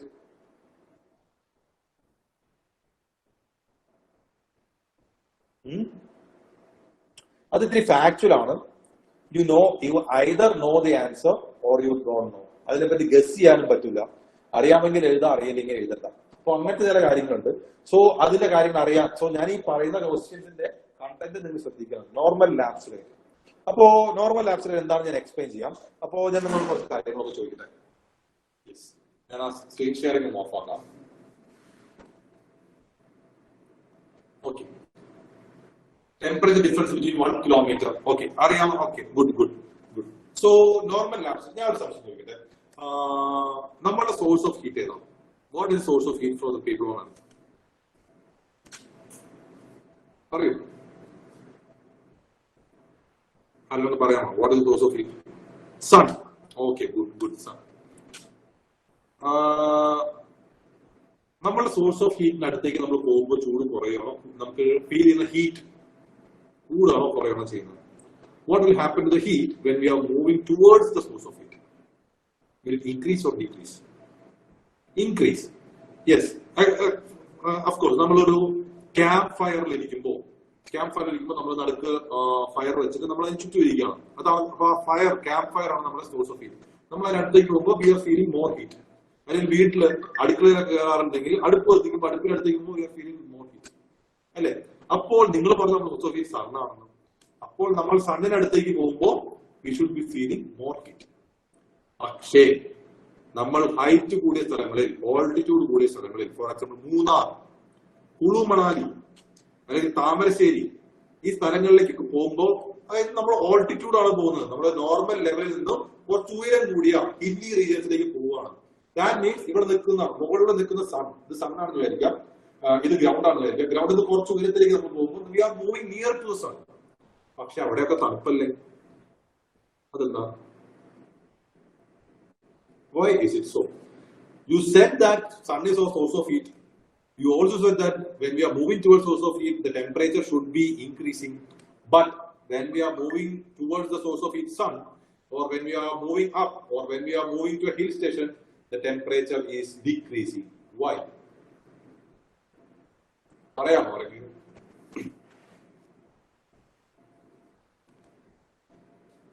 Because the density of air is low. Density air is low. അതല്ലല്ലോ കാരണം. ചിന്തിക്കൂ.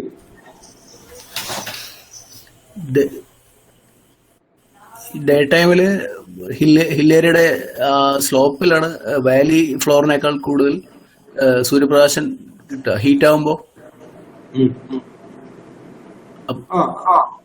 അവിടെ പറയാം, പക്ഷെ കൃത്യമായ സമയം പറഞ്ഞില്ല.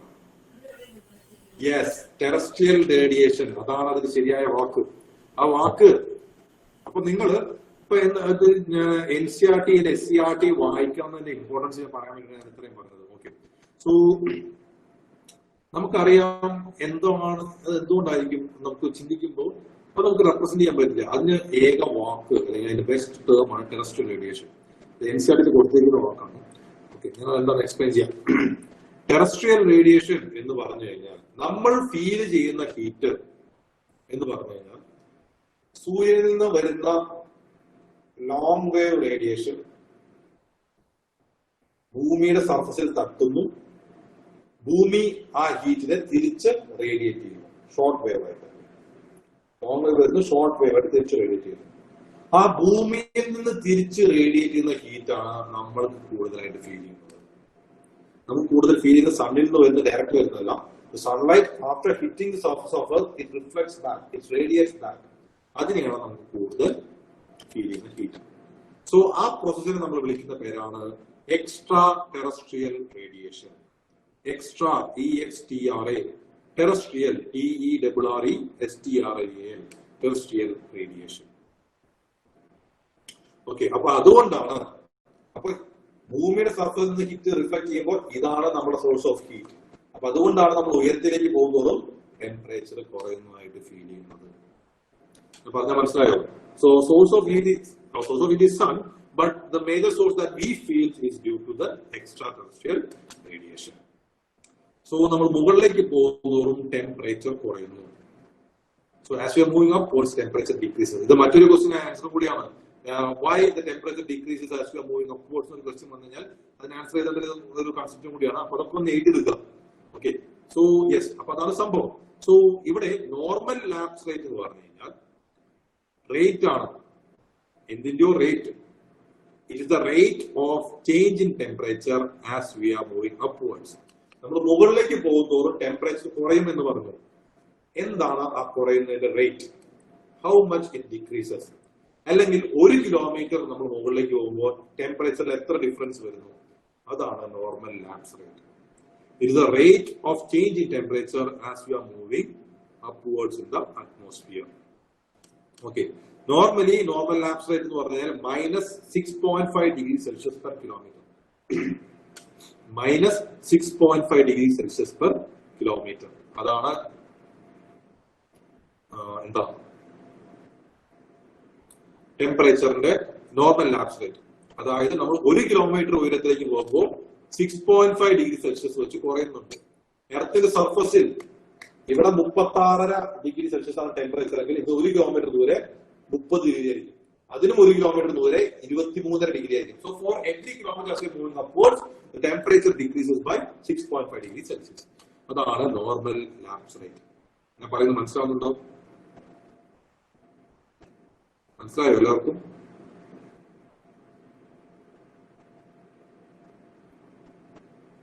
റെസ്പോണ്ട് ചെയ്യൂ. മനസ്സിലായില്ലെങ്കിൽ മനസ്സിലായില്ല എന്ന് പറഞ്ഞോളൂ. Yes yes okay. So I'll share the screen. Great. Okay. Yes. So ഇതാണ് നോർമൽ ലാപ്സ് റേറ്റ്. ഓക്കെ. നമുക്ക് 5 മാർക്ക് കുറച്ച് 5 മാർക്ക് ക്വസ്റ്റ്യൻസ് നോക്കാം. 5 മാർക്ക് ക്വസ്റ്റ്യൻസിൽ കുറച്ച് കൂടുതൽ കാര്യങ്ങൾ എഴുതണം അല്ലെ? കുറച്ച് കൂടുതൽ കാര്യങ്ങൾ എഴുതണം, കുറച്ച് കൂടുതൽ പോയിന്റ്സ് എഴുതണം. ഓക്കെ. സോ ട്രോപ്പോസ്ഫിയർ എന്നൊരു 5 മാർക്ക് ക്വസ്റ്റ്യൻ തന്നു കഴിഞ്ഞാൽ നിങ്ങൾക്ക് എന്തൊക്കെ എഴുതാൻ പറ്റും? ട്രോപ്പോസ്ഫിയറിനെ പറ്റി ഒരു 5 മാർക്ക് ക്വസ്റ്റ്യൻ തന്നു കഴിഞ്ഞാൽ നിങ്ങൾക്ക് എന്തൊക്കെ എഴുതാൻ പറ്റും? പറയൂ.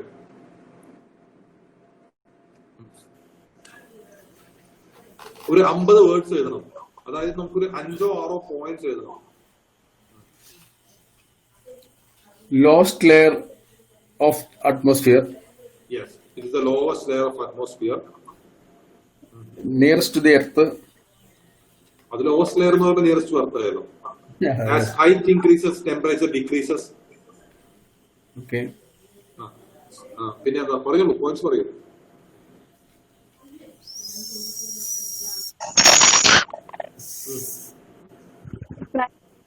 കേട്ടില്ല. അയ്യോ, ക്ലിയർ ഓഡിയോ ക്ലിയർ ആവുന്നില്ല കേട്ടോ. കാലാവസ്ഥ വ്യതിയാനം. It is the places where the climatic changes happen. പിന്നെ ക്ലൈമാറ്റിക് ചേഞ്ച് സംഭവിക്കുന്നു. വേറെന്താ? Convection of gas due to density difference അത് സംഭവിക്കുന്നുണ്ട്. പിന്നെ convection of gas due to density difference ഉണ്ട്. വേറെന്താ? നമ്മൾ പഠിച്ചു വേറെ കാര്യങ്ങൾ, ഫാക്ച്വലായ കാര്യങ്ങൾ. ട്രോപ്പോസ്ഫിയറിന്റെ ഹൈറ്റ് എത്രയാണ്? 20-30 kilometers range. അത് ഓസോൺ ലെയറിലെ ട്രോപ്പോസ്ഫിയറിന്റെ 8 to 18, പോൾസിലെ 8 ഇക്വേറ്ററിലെ 18 ആണെന്ന് പഠിച്ചു. പിന്നെ ട്രോപ്പോസ്ഫിയറിന്റെ അപ്പർ ബൗണ്ടറി എന്താ? ട്രോപ്പോപോസ് പഠിച്ചു. നമ്മുടെ 5-6 ഇഷ്ടം പോലെ പോയിന്റ് ഉണ്ട്. പക്ഷെ അതില് ഒരു 5 പോയിന്റ് നമ്മൾ ഭംഗിയായിട്ട് എഴുതണം. അതിനുള്ള സ്ഥല സമയം ഉണ്ടാവുള്ളൂ. അപ്പോ 70% of total molecular 5 പോയിന്റ് ഭംഗിയായിട്ട് എഴുതണം. അതിനുള്ള സ്ഥല സമയം ഉണ്ടാവുള്ളൂ. എന്താ ഓക്കെ. 5 പോയിന്റ് എഴുതാൻ സമയം ഭംഗിയായിട്ട് എഴുതണം. സോ എങ്ങനെ എഴുതാൻ നോക്കാം. ഓക്കെ. സോ ഒന്ന് ഹോൾഡ്.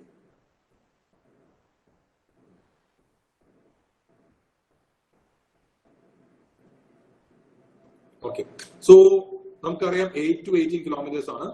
തിക്നെസ് ഇക്വേറ്ററിൽ കൂടുതലാണ്, മറ്റൊരിടത്ത് കുറവാണ്. ട്രോപ്പോപോസ് ആണ് എന്ത് ചെയ്യുന്നത്? മുകളിലേക്ക് പോകുന്ന ഒരു ടെമ്പറേച്ചർ കുറയുന്നുണ്ട്. Normal lapse positive lapse rate 6.5 degree per kilometre. എല്ലാ weather phenomena, cyclone, rainfall, fog എല്ലാം ഇവിടെയാണ് സംഭവിക്കുന്നത്. അപ്പൊ ഇതിനെ പോയിന്റ് ആയിട്ടല്ല എഴുതേണ്ടത്. നിങ്ങൾ 5 മാർക്കിനൊക്കെ എഴുതുമ്പോൾ സെന്റൻസ് ആണ് എഴുതാം. അപ്പൊ നിങ്ങൾ പറഞ്ഞ പോലെ ഫസ്റ്റ് സെന്റൻസ് എഴുതാം. Troposphere is the lowest layer in the atmosphere lying below to stratosphere. Stratosphere താഴെയാണ് ട്രോപ്പോസ്ഫിയർ ഉള്ളത്. ലോവസ്റ്റ് ലെയർ ആണ്. 2 കാര്യങ്ങൾ നമ്മൾ ഒരു പോയിന്റിൽ പറഞ്ഞു. Its height varies its upper boundary of troposphere is called tropopause. The height of tropopause varies from 8 kilometers at poles to 18 kilometers at equator. Okay, and എഴുതി വെക്കാം. അത് രണ്ടാമത്തെ പോയിന്റ് ആയി. 3, as we are moving up in troposphere, the temperature decreases, which is called as the normal lapse rate, and at the rate of 6.5 degrees Celsius per kilometer. All the life, flora, fauna, human life, all the lives in the earth lives in the troposphere, and all the weather phenomena such as lightfall, cyclones, fogs, takes place in the troposphere. അത്ര കാര്യങ്ങൾ എഴുതിയാൽ മതി. വേണമെങ്കിൽ നേരത്തെ പറഞ്ഞ പോലെ figure വരയ്ക്കുക. ഈ ഫിഗറൊക്കെ എക്സ്ട്രാ മാർക്സ് ചിലപ്പോൾ കിട്ടുക നിങ്ങൾക്ക് തന്നേക്കാം, വലിയ സമയമൊന്നും വേണ്ട. ഓക്കെ, മനസ്സിലായോ?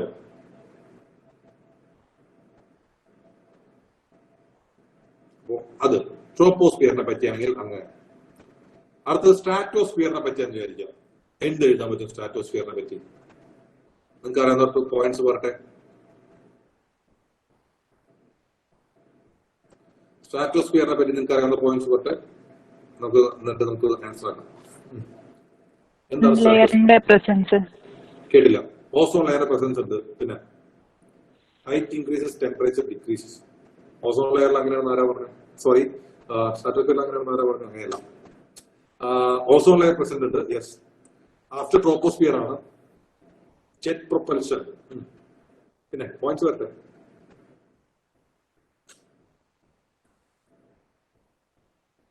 അടുത്ത പോയിന്റ് വരട്ടെ.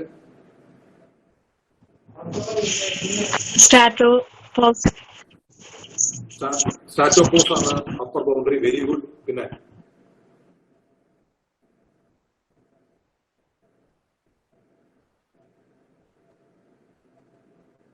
ഓക്കെ, നമുക്ക് എന്താ ഇങ്ങനെയൊക്കെ ആൻസർ ചെയ്താൽ നോക്കാം. Stratosphere is the second layer from the Earth's surface, second atmospheric layer from the Earth's surface, lying between troposphere and mesosphere at a height of 18 to 50 kilometers. അതായത് മൂന്നാല് കാര്യങ്ങൾ പറഞ്ഞു ഒറ്റ സെന്റൻസിൽ. ട്രോപ്പോസ്ഫിയർ എന്ന രണ്ടാമത്തെ ലെയറാണ്. സ്ട്രാറ്റോസ്ഫിയർ രണ്ടാമത്തെ ലെയറാണ്. ട്രോപ്പോസ്ഫിയറിന്റെയും മെസോസ്ഫിയറിന്റെ ഇടയിലാണ്. ഹൈറ്റ് 18 to 50 kilometers ആണ്. ഒന്ന്, the ozone layer which protects us from the harmful UV radiation lies within the stratosphere at a height of 20 to 30 kilometers. നമ്മളെ അൾട്രാവയലറ്റ് രശ്മിയിൽ സംരക്ഷിക്കുന്ന ഓസോൺ പാളികൾ സ്ട്രാറ്റോസ്ഫിയർ ആണുള്ളത്. രണ്ട് കാര്യങ്ങൾ. The upper boundary of troposphere is known as upper boundary of stratosphere can be called as stratopause. അത് പറയാം. പിന്നെന്ത് പറയാം? പിന്നെ നമ്മൾ ഓക്കെ, ഈ കൺവെക്ഷൻ നടക്കുന്നില്ലല്ലോ അല്ലെ അവിടെ? ഇല്ല. അപ്പൊ നമ്മള് അങ്ങനെ നമുക്ക് എഴുതാൻ കിട്ടുന്നില്ല. ഇത്ര കാര്യങ്ങൾ എഴുതി ഇപ്പൊ 3 പോയിന്റ് എഴുതുന്നു, 1 പോയിന്റ് എഴുതുന്നു. അപ്പൊ നമ്മൾ ആലോചിക്കാം, സ്ട്രാറ്റോസ്ഫിയറിന്റെ പോലെ സ്ട്രാറ്റോസ്ഫിയർ സിമിലർ ആയിട്ട് നമ്മൾ പഠിച്ച ഒരു കാര്യമാണ് ട്രോപ്പോസ്ഫിയർ. ട്രോപ്പോസ്ഫിയർ നമ്മൾ വേറെന്ത് പോയിന്റ് ഒക്കെ പഠിച്ചു, കമ്പയർ ചെയ്യാൻ ശ്രമിക്കുക. അപ്പൊ നമുക്ക് കുറച്ച് കാര്യങ്ങൾ ഓർമ്മ വരും. ട്രോപ്പോസ്ഫിയറിൽ നമുക്കറിയാം മുകളിലേക്ക് വരുന്ന ഒരു ടെമ്പറേച്ചർ കുറയും പഠിച്ചു. സ്ട്രാറ്റോസ്ഫിയറിൽ എങ്ങനെയാണ്? മുകളിലേക്ക് വരുന്ന ടെമ്പറേച്ചർ കുറയോ കൂടും?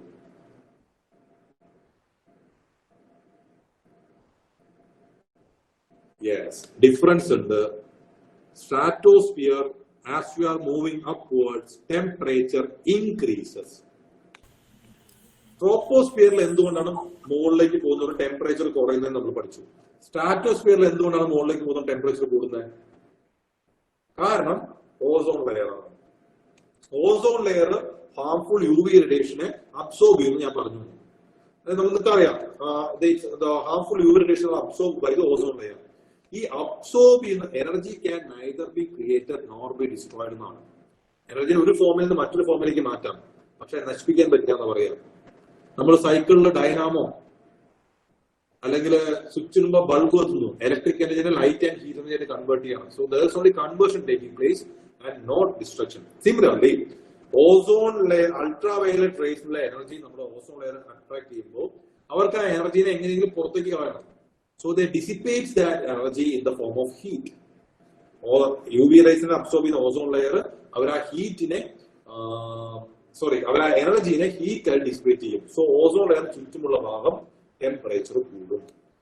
Okay, so in ozone layer as we are moving upwards, temperature increases. Very important. Troposphere temperature koyunu, stratosphere molecular temperature koodunu. Appo adutha point ആയി. പിന്നൊരു പോയിന്റ് കൂടെ ആഡ് ചെയ്യാനുള്ളത്, ക്ലൈമാറ്റിക് കണ്ടീഷൻസും ക്ലൗഡ്സും ഒക്കെ എവിടെയാണ്? ട്രോപ്പോസ്ഫിയറിലാണ്. സ്ട്രാറ്റോസ്ഫിയറിൽ വലിയ ശല്യങ്ങളൊന്നുമില്ല. ഓക്കെ, സോ അതുകൊണ്ട് തന്നെ നമ്മുടെ എയറോപ്ലെയിൻസ് നമ്മൾ ഫ്ലൈറ്റ് എടുക്കുമ്പോൾ flying most of the aeroplanes travel through the stratosphere. പിന്നെ അവിടെ ജെറ്റ് സ്ട്രീംസ് എന്ന് പറഞ്ഞ സംഭവം ഉണ്ട്. ജെറ്റ് സ്ട്രീംസ് എന്ന് പറഞ്ഞ മൂവ്മെന്റ് ഓഫ് എയർ ഉണ്ട്. നമുക്ക് ഇനി അടുത്ത ക്ലൈമറ്റ് കുറച്ചുകൂടി ഡീറ്റെയിൽ ആയിട്ട് പഠിക്കുമ്പോൾ അത് ഞാൻ പറഞ്ഞുതരാം. ഓക്കെ, അത് ഞാൻ പറഞ്ഞുതരാം. അപ്പോൾ പറഞ്ഞാൽ നിങ്ങൾക്ക് മനസ്സിലാവും. സോ സ്ട്രാറ്റോസ്ഫിയറിനെ പറ്റി ഇത്രയും കാര്യങ്ങൾ എഴുതാൻ മതി. Ideal four flying aeroplanes because we have no much of wind phenomena or cloud phenomena taking place. Okay, so ഇത്രയുമാണ് സ്ട്രാറ്റോസ്ഫിയറിനെ പറ്റി എഴുതുന്നത്.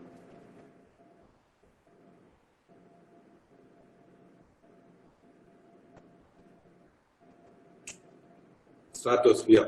It lies beyond tropopause up to an altitude of 50 kilometers. Temperature remains constant for some distance but rises. കുറച്ചു ദൂരം constant ആയിട്ട് പിന്നീട് increase ചെയ്യുന്നു. കാരണം ozone layer വരെ കോൺസ്റ്റന്റ് ആയിരിക്കും. ഓസോൺ ലെയർ എത്തിക്കഴിഞ്ഞാൽ പിന്നെ കൂടും. Rise in temperature is not due to the presence of ozone. The layer is almost free from clouds and associated with weather phenomena. Weather phenomena ഒന്നുമില്ല. Making conditions ideal for flying aeroplanes. So aeroplanes fly in lower stratosphere, sometimes in upper stratosphere, and there is this calm. അത്രയും നിങ്ങൾ എഴുതേണ്ട ആവശ്യമില്ല. നിങ്ങൾക്ക് additional information വേണ്ടി ഞാൻ അത്രയും point എഴുതിയതാണ്. സോ 5 മാർക്ക് എന്നിട്ട് ആ ഒരു ഫിഗർ കൂടി വരച്ചു വയ്ക്കാൻ പറ്റിയ അടിപൊളിയാണ്. സോ ഇത്രയുമാണ് സ്ട്രാറ്റോസ്ഫിയറിനെ പറ്റി പറയാനുള്ള കാര്യങ്ങൾ. 5 മാർക്ക് ക്വസ്റ്റ്യൻ വരാവുന്നത്. മനസ്സിലാവുന്നുണ്ടോ ഞാൻ പറയുന്നത്? ക്ലിയർ ആവുന്നുണ്ടോ?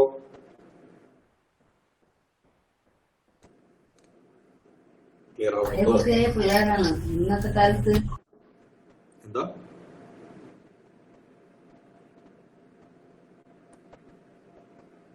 ഓക്കെ, അത് അവിടെ സംസാരിച്ച് പറയേണ്ടതാണ്. Okay fine, yes. സോ നമുക്കിനി 10 മാർക്ക് ക്വസ്റ്റ്യൻ കൂടി നോക്കാം. ഫസ്റ്റ് നേരം കൂടെ ഉള്ളൂ. 10 mark question. Give a detailed account of the structure of the atmosphere. 10 mark question ആണ്. 150 വേർഡ്സ് എഴുതേണ്ടി വരും. അതായത് ഒരു 3 പുറം അല്ലെങ്കിൽ 2 പുറമൊക്കെ എഴുതേണ്ടി വരും. Detailed account structure of atmosphere. അറ്റ്മോസ്ഫിയറിന്റെ സ്ട്രക്ചർ എന്താണെന്നുള്ള ഒരു വ്യക്തമായ അക്കൗണ്ട് തരിക. അതാണ് ക്വസ്റ്റ്യൻ.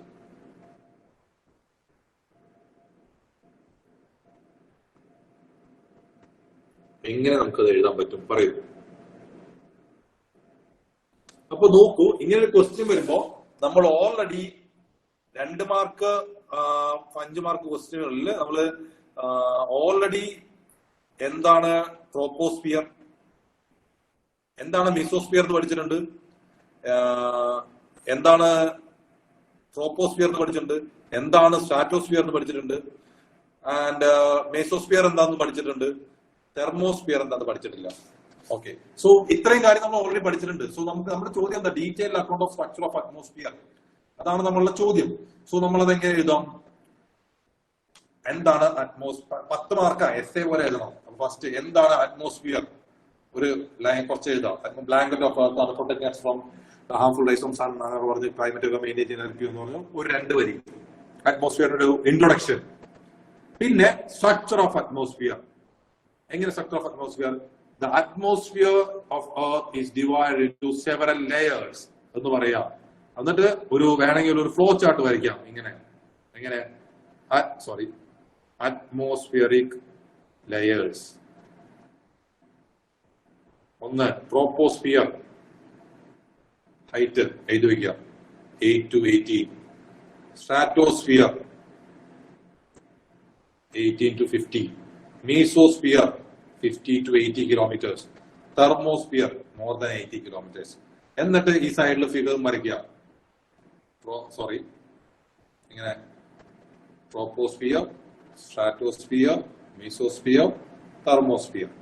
എന്നിട്ട് ട്രോപ്പോസ്ഫിയറിനെ പറ്റി ഒരു 4 പോയിന്റ്, സ്ട്രാറ്റോസ്ഫിയറിനെ പറ്റി ഒരു 4 പോയിന്റ്, മീസോസ്ഫിയറിനെ പറ്റി ഒരു 4 പോയിന്റ്, തെർമോസ്ഫിയറിനെ പറ്റി 4 പോയിന്റ് എഴുതി വെക്കുക.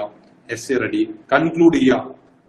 അറ്റ്മോസ്ഫിയർ എന്ന് പറഞ്ഞാൽ നമുക്ക് എങ്ങനെ ഏതൊക്കെയാണ്, ഇതാണ് ഇത്, ഈ ലെയറിന് അതിന്റെ സിഗ്നിഫിക്കൻസ് ഉണ്ട്, നമുക്ക് ഒരുപാട് ഉപകാരങ്ങളുണ്ട്, നമ്മുടെ എല്ലാ ക്ലൈമറ്റിക് ഫിനോമിന, എർത്തിലെ വാട്ടർ ഇങ്ങനെ ഉണ്ടാവാൻ കാരണം എല്ലാം അറ്റ്മോസ്ഫിയർ ആണ് കാരണം എന്നൊക്കെ എഴുതി വെച്ച് കഴിഞ്ഞാൽ കഥ പൂർണ്ണമായി. അങ്ങനെയാണ് എഴുതേണ്ടത്.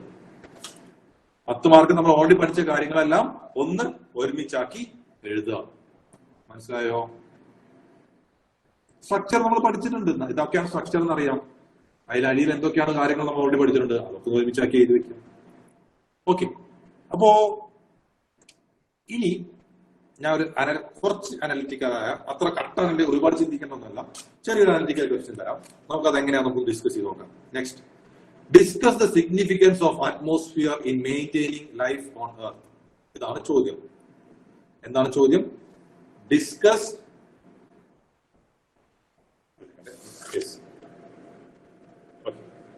discuss the significance of atmosphere in maintaining life on earth. എർത്തില് ലൈഫ് മെയിൻറ്റെയിൻ ചെയ്യാൻ വേണ്ടി അറ്റ്മോസ്ഫിയറിന്റെ സിഗ്നിഫിക്കൻസ് എന്തൊക്കെ ഡിസ്കസ്. അതാണ് ചോദ്യം. എങ്ങനെയാണ് എർത്തില് ലൈഫ് മെയിൻറ്റെയിൻ ചെയ്യാനായിട്ട് അറ്റ്മോസ്ഫിയർ ഹെൽപ്പ് ചെയ്യുന്നത്? അതായത് അറ്റ്മോസ്ഫിയർ ഇല്ലെങ്കിൽ എർത്തില് ലൈഫ് ഉണ്ടാവില്ലായിരുന്നു. എങ്ങനെയാണ്? ചെറിയൊരു അനാലിറ്റിക്കലാണ്, ഒന്ന് ചിന്തിച്ചു നോക്കൂ. ബയോസ്ഫിയറിന്റെ ഒരു പാർട്ടാണ്. Very good. Oxygen, protect from UV. വരട്ടെ, പോയിന്റുകൾ വരട്ടെ.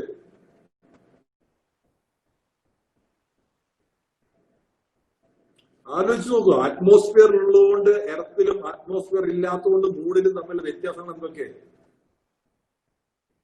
ചിന്ത പോട്ടെ. Climate, rain, whether phenomenon, life. Yes ഒരുപാട് കാര്യങ്ങളുണ്ടല്ലേ, ഒരുപാട് പോയിന്റ്സ് ഉണ്ട്. അപ്പൊ നമുക്കത് എങ്ങനെ എഴുതാൻ പറ്റും? Rain, snow, weather, wind, gravity. ഗ്രാവിറ്റിയും അറ്റ്മോസ്ഫിയർ തമ്മിൽ എന്താ ബന്ധം? മൂന്നിൽ അറ്റ്മോസ്ഫിയർ ഇല്ല, പക്ഷെ അവിടെ ഗ്രാവിറ്റി ഉണ്ടല്ലോ.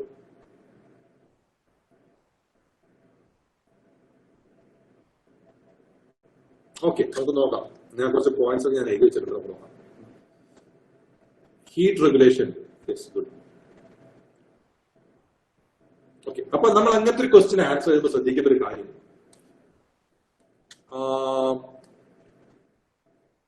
അറ്റ്മോസ്ഫിയർ നമുക്ക് റെയിൻ തരുന്നു, അറ്റ്മോസ്ഫിയർ നമുക്ക് സ്നോ തരുന്നു, അറ്റ്മോസ്ഫിയർ നമുക്ക് ചൂട് കൺട്രോൾ ചെയ്യുന്നു. ഈ റെയിൻ, സ്നോ, ചൂട് എന്ന് പറഞ്ഞാൽ generally comes out of single topic, ഒരു ക്ലൈമറ്റ്. അപ്പൊ നമ്മൾ ക്ലൈമറ്റിന്റെ ഉള്ളിലെ കുറെ കാര്യങ്ങൾ പറഞ്ഞിട്ട് കാര്യമില്ല. ക്ലൈമറ്റ്, ഇനി അടുത്ത വേറെ കാര്യങ്ങൾ. അങ്ങനെ വേണം നമ്മൾ ചിന്ത പോകാനായിട്ട്. സോ ഒന്ന്, first important thing, life saving gases ഉണ്ട്. ഇത് ഞാൻ പോയിന്റ്സ് മാത്രമേ എഴുതിയിട്ടുള്ളൂ. അതിന് എക്സ്പാൻഡ് ചെയ്ത് തരുന്ന ഡ്യൂട്ടി ആരുടെയാണ്? നിങ്ങളുടെയാണ്. ലൈഫ് സേവിങ് ഗ്യാസസ്, അതായത് ഓക്സിജൻ. നമുക്ക് ബ്രീത്ത് ചെയ്യാൻ ലൈഫിന് വേണ്ട ഏറ്റവും എസെൻഷ്യലായ കാര്യം ഓക്സിജൻ. എവിടെയാണ്? അറ്റ്മോസ്ഫിയർ എന്നുള്ളത്. സോ അങ്ങനെ ലൈഫ് സേവിങ് ഗ്യാസസ് എവിടെയുണ്ട്? അറ്റ്മോസ്ഫിയറിലുണ്ട്. രണ്ട്, ബ്ലോക്സ് ഹാർംഫുൾ റേഡിയേഷൻ. സണ്ണിൽ നിന്ന് ലൈഫിന് ഹാർംഫുൾ ആയ radiation, for example UV, ozone ലെയറിന്റെ പ്രസൻസ്, അങ്ങനെ കാര്യങ്ങളിൽ നമ്മൾ പ്രൊട്ടക്ട് ചെയ്യുന്നു. മൂന്ന്, ടെമ്പറേച്ചർ ബാലൻസ്. എർത്തിന്റെ ഒരു പർട്ടിക്കുലർ റീജിയൻ, എർത്തിനെ ഒരു ടെമ്പറേച്ചർ ബാലൻസ്, ഹൈ ടെമ്പറേച്ചറും ലോ ടെമ്പറേച്ചറും ആവാതെ ഒരു ബാലൻസ് നൽകാനായിട്ട് സഹായിക്കുന്നു. അടുത്തത് വെദർ ആൻഡ് ക്ലൈമറ്റ്. നമ്മൾ നേരത്തെ പറഞ്ഞ സ്നോ, റെയിൻഫോൾ എല്ലാം ടെമ്പറേച്ചർ, വെദർ ആൻഡ് ക്ലൈമറ്റ്. അതിനൊരു വെദർ ആൻഡ് ക്ലൈമറ്റ്, ഒരു മോഡറേറ്റ് വെദർ, മോഡറേറ്റ് ക്ലൈമറ്റ്, എല്ലാവർക്കും താമസിക്കാനും ചെയ്യാനുള്ള സംഭവം. അടുത്തത് shield the earth from impact objects. അതായത് ഞാൻ നേരത്തെ പറഞ്ഞു മീറ്റിയോർസ്, ഉൽക്കകൾ പോലും പലതും എർത്തിൽ വരുമ്പോ എർത്തിൽ വന്ന് വീഴുന്നില്ല, അതിനു മുമ്പ് ദേ ഗെറ്റ് ബേൺഡ് അവേ, അവർ കത്തി നശിക്കുന്നു. So atmosphere is a shield. It protects us from many impact objects. അടുത്തത് water on earth exist in liquid state due to atmosphere. എർത്തിലെ വാട്ടർ ലിക്വിഡ് സ്റ്റേറ്റ് എക്സിസ്റ്റ് ചെയ്യാൻ കാരണം അറ്റ്മോസ്ഫിയർ ആണ്. കാരണം എന്താ? Optimum amount of pressure, atmosphere കൊടുക്കുന്ന optimum amount of pressure കാരണമാണ് water ഇപ്പോഴും ലിക്വിഡ് സ്റ്റേറ്റ് ഉണ്ടാവുന്നത്. മനസ്സിലായി? LPG നമ്മള് വീട്ടിൽ വയ്ക്കുന്ന ഗ്യാസ് സിലിണ്ടറിൽ ഗ്യാസ് നമ്മൾ ലിക്വിഫൈഡ് പെട്രോളിയം ഗ്യാസ് ആണ്. നമ്മൾ പ്രഷർ കൊടുത്തതിന് ലിക്വിഡ് ആക്കി വെച്ചിരിക്കുകയാണ്. അതേപോലെ അറ്റ്മോസ്ഫിയറിക് പ്രഷർ കൊടുത്തതാണ് ഇത്രയും അധികം വെള്ളം ഇവിടെ ഉണ്ടാവാൻ കാരണം. അടുത്തത് സ്കാറ്ററിംഗ് ഓഫ് ലൈറ്റ്. സൂര്യപ്രകാശം എല്ലാവർത്തേക്കും സ്കാറ്റർ ചെയ്ത് എല്ലാവർത്തേക്കും വെളിച്ചം കൊണ്ടുവരാനായിട്ട് ഹെൽപ്പ് ചെയ്യുന്നു. അറ്റ്മോസ്ഫിയർ ഹെൽപ്പ് ചെയ്യുന്നു. ഇനിയും ചിന്തിച്ചാൽ ഇനിയും ഒരുപാട് പോയിന്റ്സ് ഉണ്ട്. പക്ഷെ ഇമ്പോർട്ടന്റ് ആയ 6, 7, 8 പോയിന്റ്സോ ഉണ്ട്. ഇതൊന്ന് എക്സ്പാൻഡ് ചെയ്ത് എല്ലാത്തിനും ഈരിന്റെ ലൈൻ വെച്ച് എഴുതി കഴിഞ്ഞു കഴിഞ്ഞാൽ വേണമെങ്കിൽ ഫിഗറും വരച്ചു കഴിഞ്ഞു കഴിഞ്ഞാൽ അറ്റ്മോസ്ഫിയർ എന്താണെന്നൊരു ഇൻട്രൊഡക്ഷൻ കൊടുത്തു കഴിഞ്ഞു കഴിഞ്ഞാൽ അറ്റ്മോസ്ഫിയർ ഇല്ലാതെ ഭൂമിയിൽ ലൈഫ് ഉണ്ടാവില്ല, അല്ലെങ്കിൽ ഇത്രയും ഫ്ലോറ ഫോണ ഡൈവേഴ്സിഫിക്കേഷൻ ഉണ്ടാവില്ല, ഒരു കൺക്ലൂഷൻ കൊടുത്തു കഴിഞ്ഞു കഴിഞ്ഞാൽ നമ്മുടെ 10 മാർക്കിന്റെ ആൻസർ റെഡിയാണ്. മനസ്സിലായോ? പറഞ്ഞ് ക്ലിയർ ആവുന്നുണ്ടോ? ഓക്കെ, ഞാൻ പറഞ്ഞത് ക്ലിയർ ആവുന്നുണ്ടോ? സോ ഇങ്ങനെ വേണം നമ്മൾ ആൻസർ എഴുതാൻ. ഓക്കെ ഓക്കെ, എല്ലാവർക്കും മനസ്സിലായല്ലോ, സന്തോഷം. Okay, yes. സോ ഇനി നമുക്കൊരു 5 മിനിറ്റ് കൂടെ ഉള്ളൂ. നിങ്ങൾക്ക് എന്തെങ്കിലും ഡൗട്ട് ചോദിക്കാനുണ്ടോ? എന്തെങ്കിലും ചോദിക്കാം. ഡൗട്ട് ചോദിക്കാനുണ്ടെങ്കിൽ ചോദിച്ചോ. ഇത്ര നേരം ഡൗട്ട് ഒന്നുമില്ല.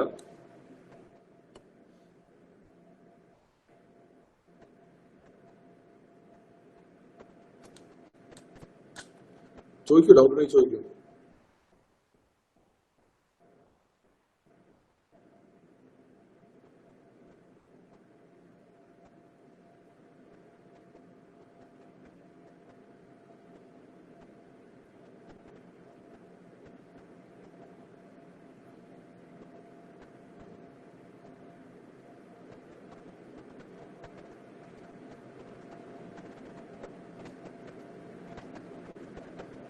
Okay.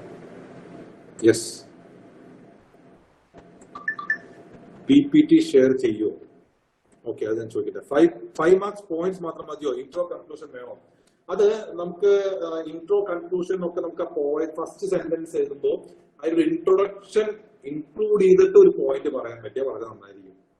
Depends on the question പോലെ ഇരിക്കും. Okay, yes, PPT will be shared in Telegram channel. Okay, that is fine.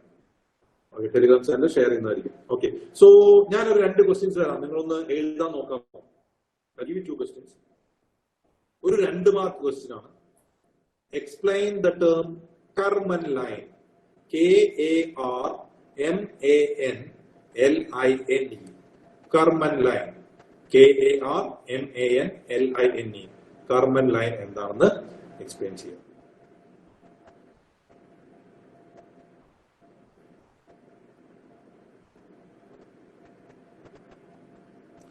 Okay, ഒരു 10 mark question. 10 mark question എഴുതിക്കോളൂ.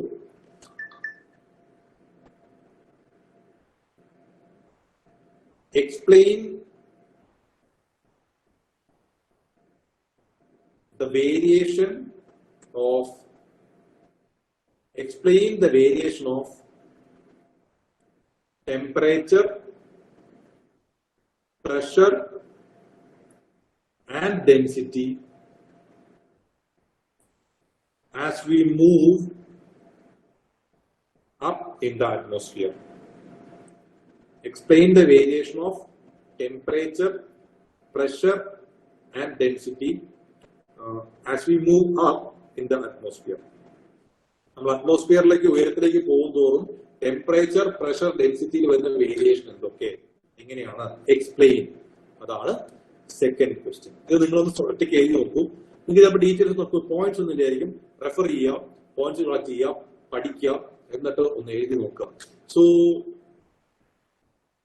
you can send your answers to this the given number. നമ്മുടെ chat ബോക്സിൽ number തന്നിട്ടുണ്ട്. ആ നമ്പറിലേക്ക് നിങ്ങൾ answer എഴുതിയിട്ട് അയക്കാം. Okay, 30 word എന്ന് പറയുമ്പോൾ നിങ്ങൾ 30 വേർഡ് എണ്ണി നോക്കൊന്നും വേണ്ട. ഇറ്റ്സ് ഓൾമോസ്റ്റ് ലൈക്ക് 4 ലൈൻസ് എഴുതാം.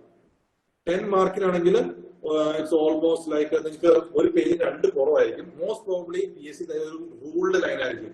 A4 ഒരു റൂൾഡ് ലൈൻ ആയിരിക്കും, അതിനൊരു മാർജിൻ ഒക്കെ ഉണ്ടാവും. സോ ഒരു നിങ്ങൾ പേപ്പർ എടുത്തിട്ട്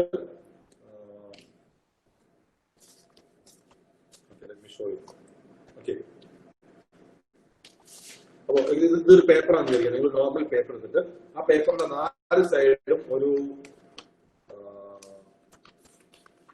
1 ഇഞ്ച് വിഡ്ത്തിലൊന്ന് മടക്കുക. 4 സൈഡും മടക്കുക.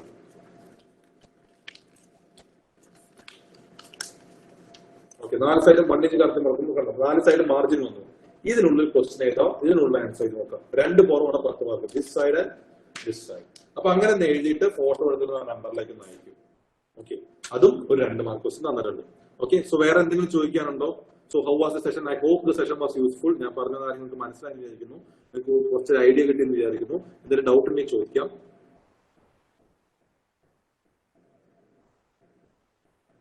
ഡൗട്ട് ഉണ്ടോ ആർക്കെങ്കിലും? കേസിനെ പറ്റി ഐഡിയ കിട്ടിയില്ലേ? എങ്ങനെയാണ് 2 മാർക്ക് 5 മാർക്ക് 10 മാർക്ക് എങ്ങനെയാണ് എഴുതേണ്ടതെന്നൊക്കെ ഐഡിയ കിട്ടിയെന്ന് വിചാരിക്കുന്നു. Yes okay. So join the program. നിങ്ങൾ പ്രോഗ്രാം ജോയിൻ ചെയ്യുക. കാരണം പറയാൻ കാരണം നമുക്ക് ഇങ്ങനെ പോയാലേ മുന്നോട്ട് എഴുതി ശരിയാക്കാനും കുറച്ച് കാര്യങ്ങൾ പഠിക്കാനുള്ളതും എല്ലാം നമ്മൾ പ്രോഗ്രാം ഇൻക്ലൂഡ് ചെയ്യുന്നുണ്ട്. സോ വളരെ എഫക്റ്റീവായ രീതിയിലാണ് നമ്മൾ ഷെഡ്യൂൾ ചെയ്തിരിക്കുന്നത്. സോ എങ്ങനെയാണ് നിങ്ങൾ ജോയിൻ ചെയ്യുക. സോ ഇതേപോലെ ക്വസ്റ്റ്യൻ ആൻസേഴ്സ് ആയിട്ട് നമ്മൾ പോർഷൻസ് കംപ്ലീറ്റ് ചെയ്യും. അതിന് ക്വസ്റ്റ്യൻസ് എഴുതും. അപ്പോ നമുക്ക് കംപ്ലീറ്റ് നമുക്ക് ക്ലാസ് എടുക്കാൻ സമയമായിരിക്കും. കുറച്ച് നിങ്ങൾക്ക് ഹോംവർക്ക് ആയിട്ടൊക്കെ തന്ന് നിങ്ങളൊരു എഫേർട്ട് കൂടെ ഇട്ട് കഴിഞ്ഞാൽ ക്രാക്ക് ചെയ്തെടുക്കാവുന്ന ഒരു എക്സാം ആണ്. ഓക്കെ. ആൻഡ് യെസ്, സോ പറഞ്ഞ പോലെ ഞങ്ങൾ PSC സാധാരണ PSC കാർക്ക് പറ്റുമോ അല്ലെങ്കിൽ UPC കാർക്ക് വളരെ എന്താ പറയാ അഡ്വാൻറ്റേജ് ഇല്ല. ഞാൻ പറഞ്ഞത് നിങ്ങൾക്ക് മനസ്സിലായെന്ന് വിചാരിക്കും. ഞാൻ പറഞ്ഞ രണ്ടും ഈക്വൽ ഡിസ്റ്റൻസ് ആണ്. ഒരാൾക്ക് റൈറ്റിലേക്ക് ഈക്വൽ ഡിസ്റ്റൻസ്, മറ്റൊരാൾക്ക് ലെഫ്റ്റിലേക്ക് ഈക്വൽ ഡിസ്റ്റൻസ്. സോ